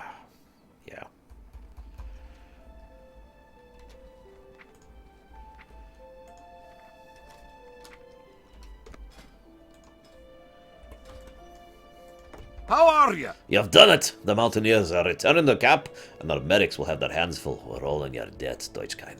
See you soon. Ding. What can I do for you? It's never easy to countenance violence against the very elements whose powers I wield, but sometimes there is no other solution. Our duty is the people of Morogh, and it must come first. Keep your feet on the ground. Hang on just a second. I need to take a picture. Very important.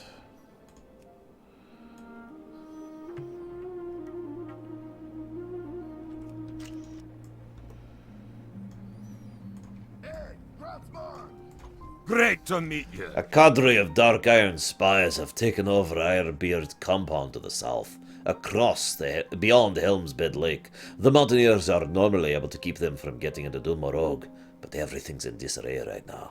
The Dark Iron Dwarves would be fools if they didn't take advantage of the chaos. We have to find out what they're planning to stop them before they do any damage. Will you go see if you discover what they're doing down at the compound? Yeah, I can do that. Be good. Let's see what these Dark Iron scum are up to. Because we know all Dark Irons are evil, right? Right?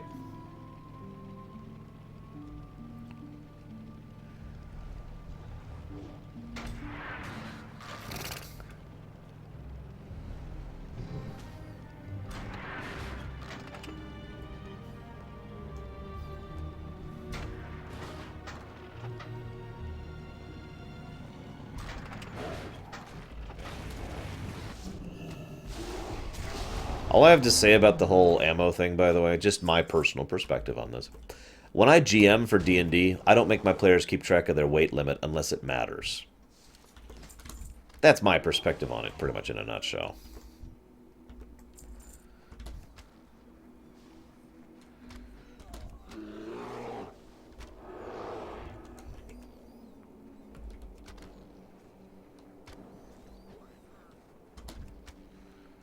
So, question for you guys.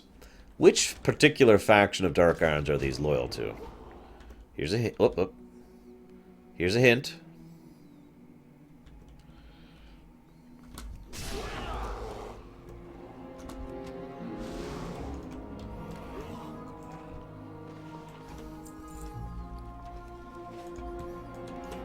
They have maps, letters, and orders detailing plans for a Dark Iron attack on Ironforge. Interesting.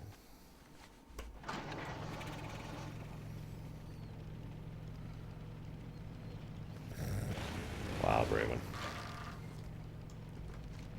I admittedly have not had that problem.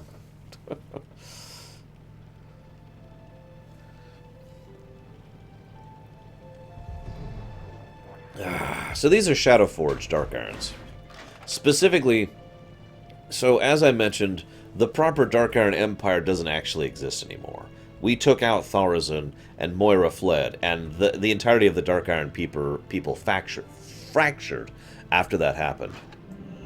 So, the rough factions, in brief, there's the Independents, there's a couple of those, we'll discuss those when we get to them.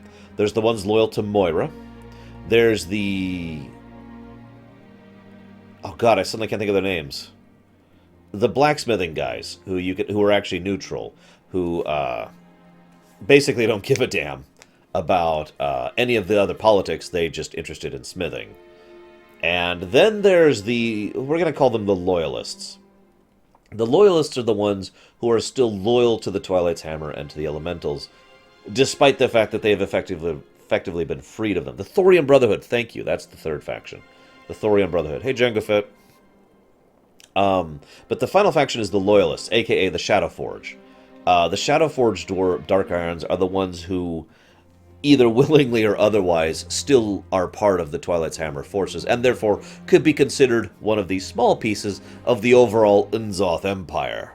Which at this point, if you're paying attention, includes oh, God!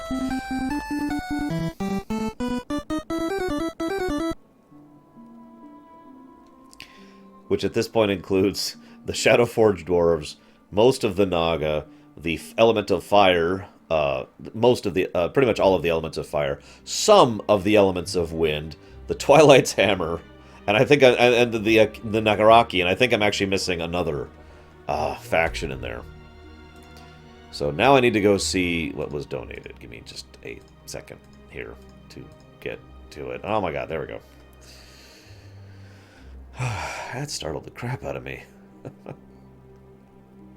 From Ultimate Tornor. Are you here right now, Tornor? Because regardless if you are not, thank you very much for the donation, Ultimate Tornor. I appreciate it. And I'm glad you have enjoyed my show thus far. I hope you continue to enjoy it in the future.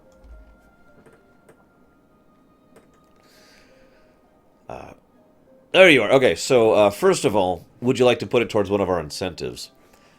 Second of all, Mother 3, in my opinion, is not actually as good of a game as Mother 2, but it is still an amazing game. It is still a game that was very unique and very heartrending. It just got a little bit too metaphysical at times for me, and I was terrible at the combat, so I had a bit of a hard time pushing through it. Who knows? We might actually get an official release some year of Mother 3. And I would still want that. And I would actually still very much support that. In fact, I'd buy it if it ever came out. Now, might I suggest the normal suit if you're going to donate for one of these 3? Yes, the normal suit gives you a really sweet cape. The slut suit gives you no cape, actually. And the Skittles suit gives a bright purple cape, I want to say. So.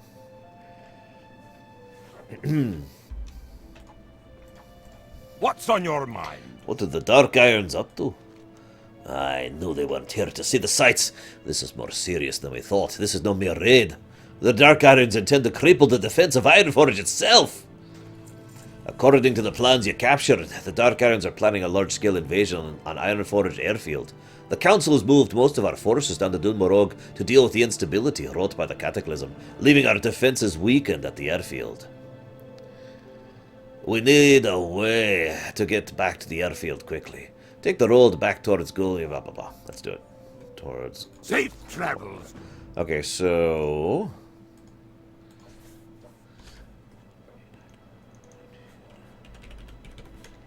There we go.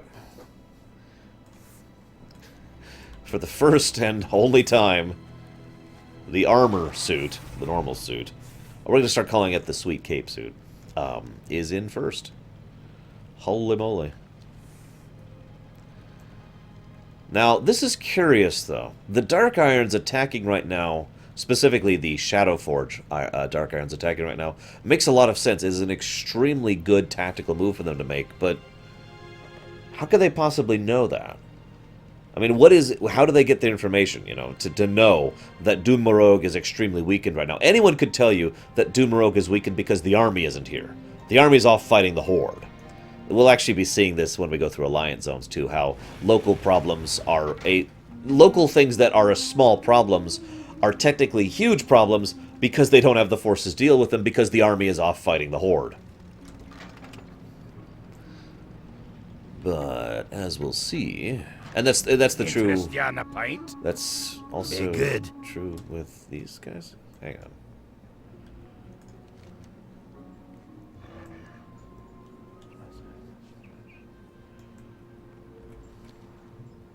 Hang on, I'm trying to find someone. So that's why I just do this. Aha! There he is. You are moving. Oh, come on. Okay, so, but yeah, because the primary military force is gone, now again, anyone would know that, overall, Morogh and Stormwind and Elwyn Forest are the least defended they've been in a very long time. And as you can see, the Shadowforge are here in force. They have brought an army. A small army. Actually, this is probably closer to a regiment. But they have brought a significant amount of forces here to try and claim the airstrip. And that is, of course, one of the entrances into Ironforge, so they're trying to chop that off over there. We're going to see some more Dwarven politics at play in a bit here.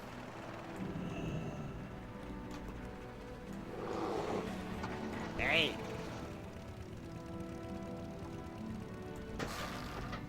Fun fact, this place, it was actually, a lot of people were actually really excited to finally get up here. I have a theory about that Zoan, but I want to wait on it. A lot of people wanted to get up here for a long time, because you couldn't back in Vanilla, without doing one of the tricks. Actually getting up here was considered a bannable offense at certain periods in Vanilla's history. Then again, Blizzard was kind of ban-happy back in Vanilla in general. Anywho, so it was nice to finally get up here and see the airstrip. This is actually one of the primary airports, for lack of a better term, of the entire Eastern Kingdoms. I'm serious. This might as well be the airbase of the entire Alliance on the Eastern Kingdoms. The central airbase, you know. How are ya? Thank goodness you're here. The airfield's been attacked by the Dark Irons. I don't think we can hold out much longer. The Dark Iron attacks took us by surprise. Their saboteurs managed to damage most of our aircraft, steam tanks, and supplies. We're only able to get a few of our bombers airborne. Every technician, recruit, and guard I can spare is scrambling to get the others repaired and flight ready. Our infantry can only hold off for so long. Take this equipment and help extinguish the burning bombers. Off with you. I'm doing it. I'm on it. I got this. Love the music here, by the way. Oh, not close enough. Right. It's a flamethrower, except not flame. I'm sure these supplies will be fine. They've just been on fire for an unknown period of time.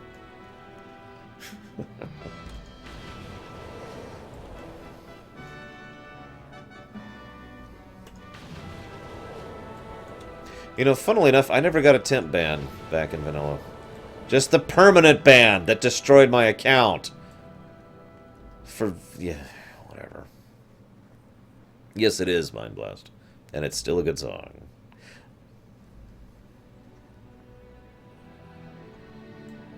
By the way, I do plan to mog this bow to a gun. I just need to get a gun that I can mog it to. For anybody curious.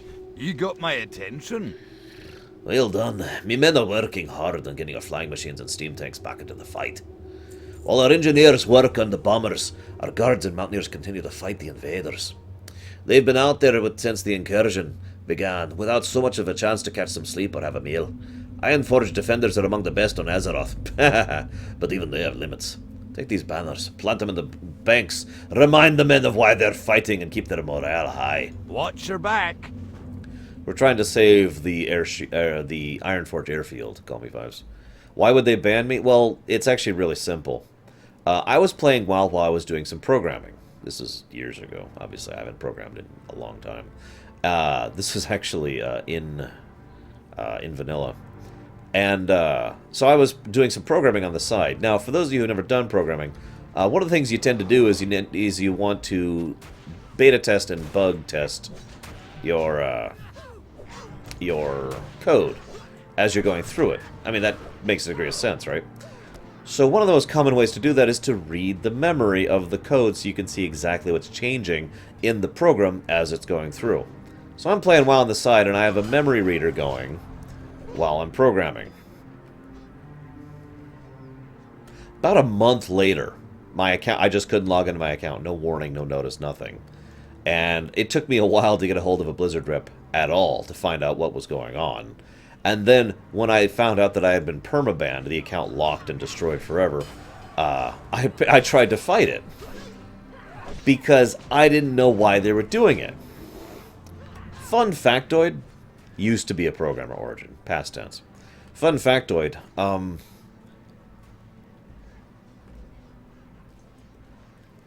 I could still try to contest the bans. The one is correct. See, the thing is, I have to amend my statement here. I am assuming it was the memory reading that was causing the ban. That is an assumption on my part, because they never told me. They never actually told me what the permaban was for. And I asked. I tried, and I did try to push back on it, and they were like, nope. Their response was something along the lines of, we absolutely verify that you should be permanently banned, having checked the logs. And it's like, wow. Okay. Yeah, I quit the game for quite a bit after that. I was really pissed off. Especially since, like I said, at the time, I didn't know why they were doing it. I didn't put 2 and 2 together there for like a year afterwards. And even then, it's still speculation. I'm still not certain.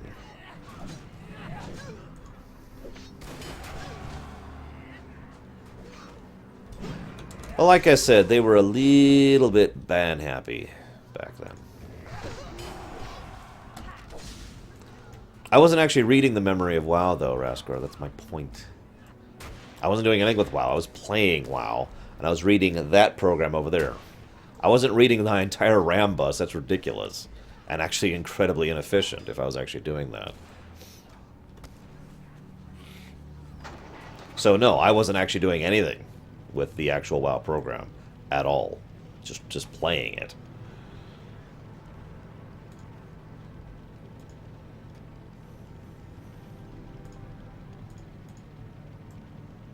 Yeah, I'm liking it too. Good choice, Zawan. Thank you for pushing me to do that. I have been meaning to do that for a while, and I just haven't had a real motivation to do so until now. Hi. The men are finding hidden reserves of strength and courage to deal with the Dark Iron Onslaught. The airfield will not fall on our watch.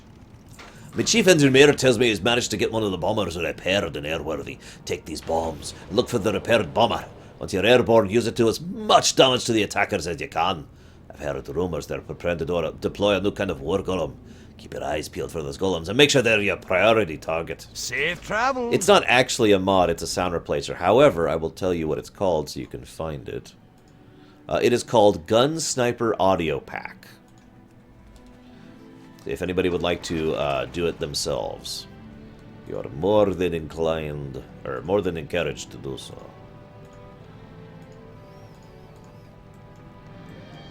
Whoops, I'm going the wrong way.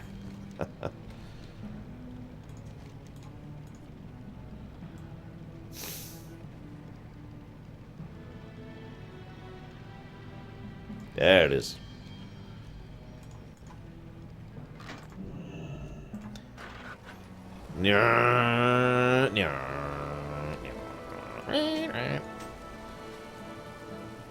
New flying mount? Anyone?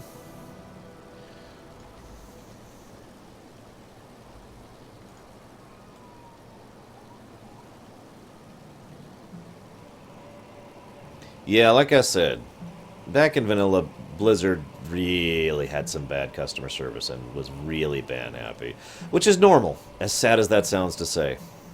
Almost every company, when they first start making an MMO, and they don't know how to deal with the community, their usual reaction is overreaction. Every group has done this. Every MMO developer ever that I've ever played for has had that exact same problem. So, I will give them credit because they have completely 180'd on that. Their current customer service is amazing. It didn't used to be.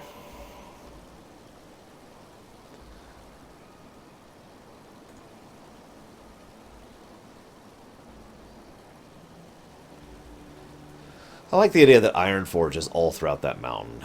It's a bit of a shame we never get to see the full length and breadth of it, but, you know. Yes, no, I'm done, let me off, no! Let me out of this thing! Jane! Stop this crazy thing! Ahem.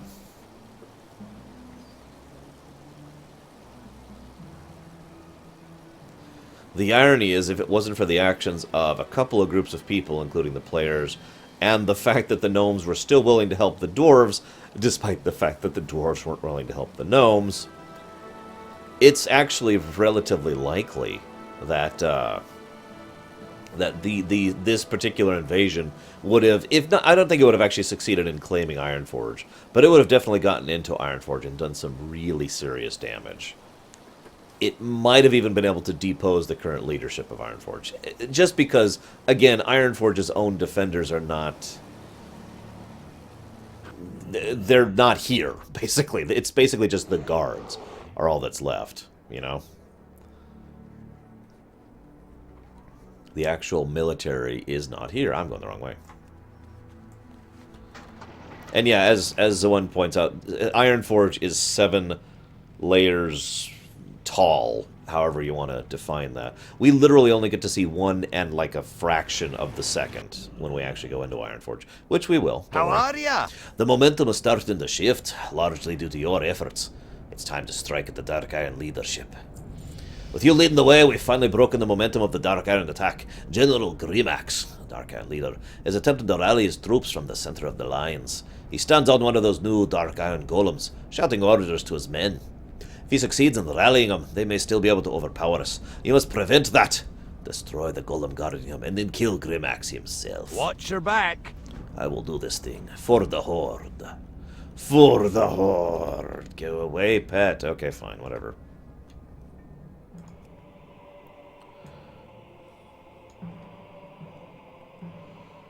What's his other expression, I wonder? Wow, dwarves have weird expressions for these.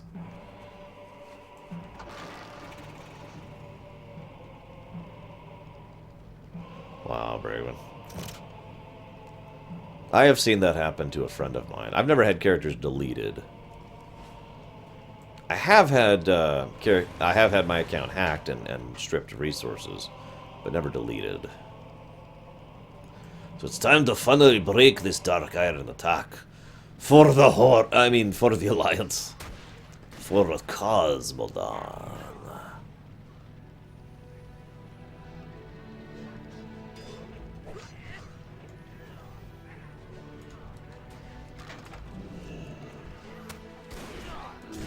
By the way, nice touch. This is actually one of the models. The golem there is actually one of the models for the new Dark Iron, or not the new Dark, the new model that they added in Cataclysm for them, which you would actually be seeing in the raid of Blackrock Descent, or Blackwing Descent. Rather, not Blackrock Descent. That's separate. There are so many freaking dungeons in Blackrock. It's crazy. There's BRD, which should count as more than one dungeon, but whatever. There's Molten Core, there's Blackwing Lair, there's Blackwing Descent, there's Blackrock Depths, and actually I think that's it. There's freaking 5 dungeons and raids inside that mountain.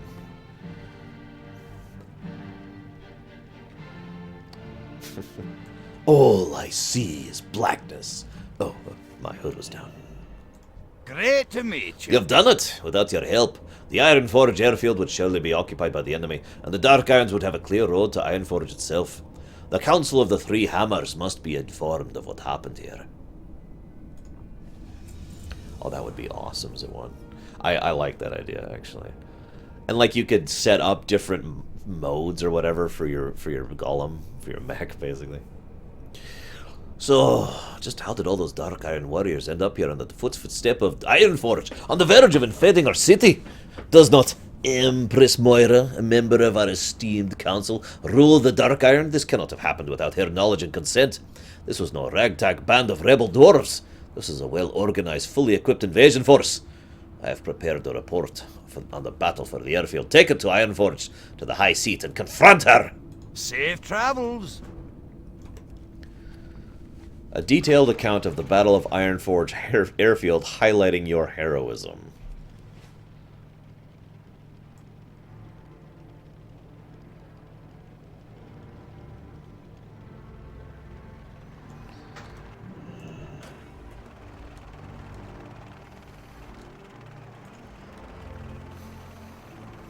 I'm not sure what specs a Room Master should have.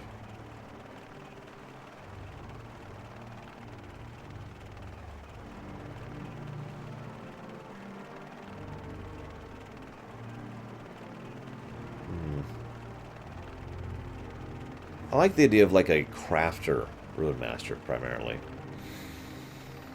Actually, is the one it's mentioned several times. The army is away from here fighting the horde. Other than the dwarves that we see here in the Southern Barrens, the only dwarves fighting the horde that I'm aware of are fighting the Forsaken up north. I can only assume that between those two, that's where the Ironforge army is, because they are not here, as has been proven. You got my attention. Watch your back.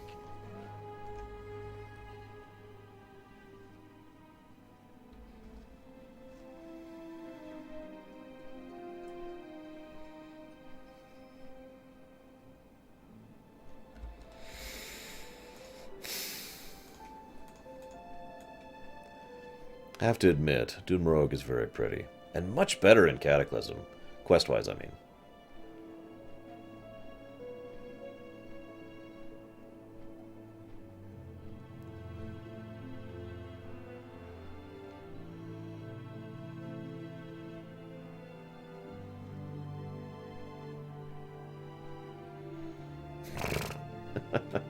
Well, you can try it for free, Joseph, if you ever actually feel like trying it.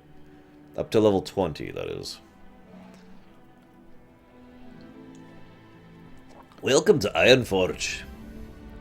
Winterspring is fairly different. The main difference is the Lake of Kelthoril. Everything else is better, but not hugely awesome. Welcome to Ironforge. Wait, I already said that. I like this. This is a great forge. This is exactly the kind of thing the dwarves would use here. Look at this.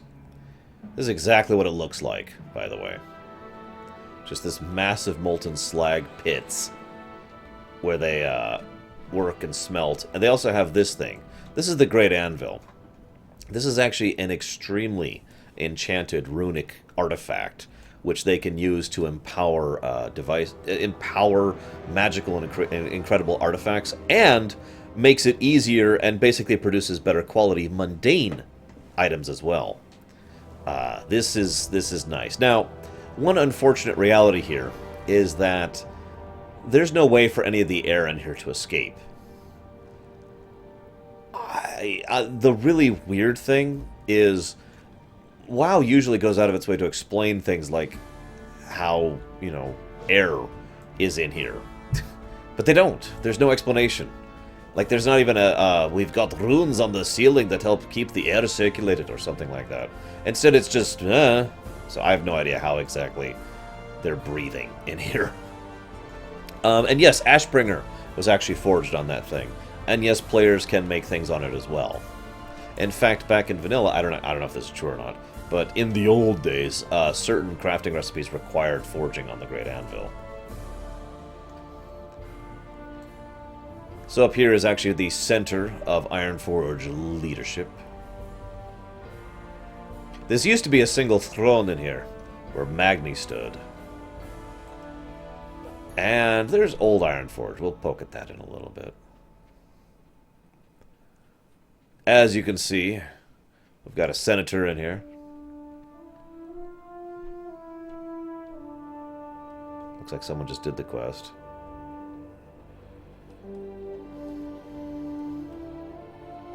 And of course, then there's this guy. The Wildhammer Fact Checker. You see that guy right there?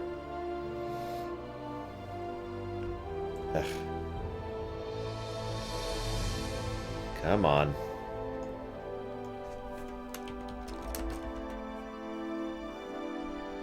I guess we'll go look at Magni while we wait for the previous character's cutscene to finish, so I don't get my cutscene overlapped by his. I don't remember the actual fact that the fact checker did, but I remember him doing it, and I thought that was highly amusing. Some people made fun of him for being a nerd, but I have to admit, the kid had some balls to be able to do that in front of everybody. I really don't remember what the fact was that he checked, though. So there's the Diamond Heart of Ironforge, as has been referred to as. That's pretty much right up against the lava doom. Whoa, don't want to fall. There's, of course, more lava down there. And there's also the more metaphorical Heart of Ironforge, who also, coincidentally, is also made of diamond now. I've actually shown this off already on camera. I'm just repeating it here while we wait. As you can see. I like the fact that there are still guards and advisors watching after Magni, even though he is, in basically every way, gone. He's not coming back. For good or for ill. Here's hoping Muradin can own up to his brother's legacy. Isn't Magni in Hearthstone, too?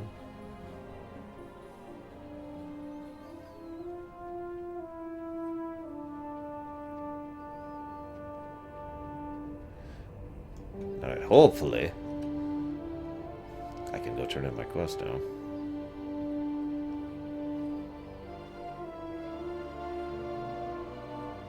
Yeah, Magni has had a hard life. He really did not want the throne.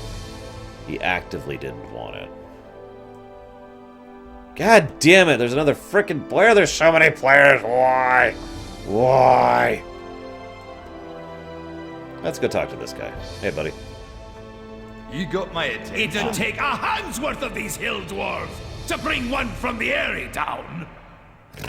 Well, that's Falstad there. Let's go talk to this guy while we're at it. What's on your mind? I've been waiting for the council to hear me plea for hours, and it's not looking good. Moira's greatest desire seems to be to paralyze the council. Meanwhile, Lochmadan suffers. Our enemies are many, our resources are few. Please, Deutsch, perhaps you will finally hear me if the council will not. Speak to Graith Thurden in Ironforge Griffin Master. He's over there. He'll provide you a free flight to the Lochmadan. Be good. Okay, so now to go turn in the quest, now that everyone's done. Welcome to our home beneath the mountain. There's Muradin. And of course... In time, my son shall rule the Dark Irons, and perhaps all Ironforge as well. Also, there's her child, who I want to remind you is at least 5 at this point in time. Ironforge has need of our sorcery, as well as our strength. What's the meaning of this intrusion?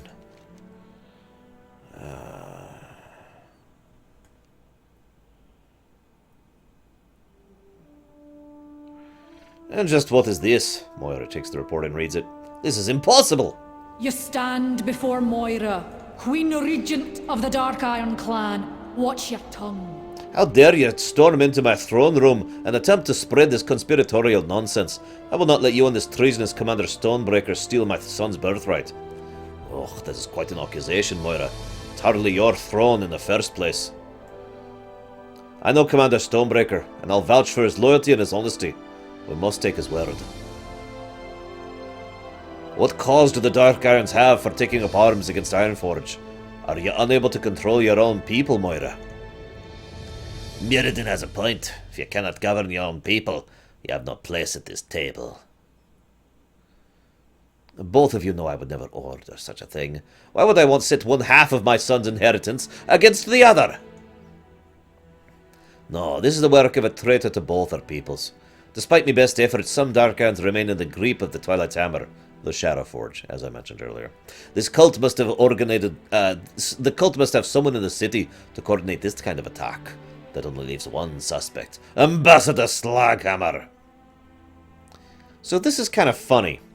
Notice how she doesn't say, I want you to investigate who this traitor is. Notice she doesn't say, I want you to go look into this, or I'll have my people look into this. No, she just, bam, it's that guy. There's only two possibilities for why it's, bam, that guy. Number one, she already knew it was him and was keeping that under, in her back pocket, just in case she needed that in the future, to oust him in the future. Or number two, she knew it was him because she was working with him, or because she leaked the information to him, either directly or indirectly. In fact, I would actually argue, based on the fact that this is Moira, she did so indirectly. In other words, Moira allowed the information to get to someone she knew was a Twilight's Hammer individual in order to allow this attack to happen. The only question is motivation at that point. But before we get to that, let's read her quest here. The Ambassador's betrayal will long haunt me. You must arrest him before he can do further harm, or worse, before he can escape and start planning the next attack. Ironforge is not safe with the Ambassador free in the city. Take these manacles and go to the Dark Iron Embassy. It's just to the north of the High Seat. Whoop, that's over here. Around the rim of the Great Forge. Arrest Ambassador Slaghammer and return with him.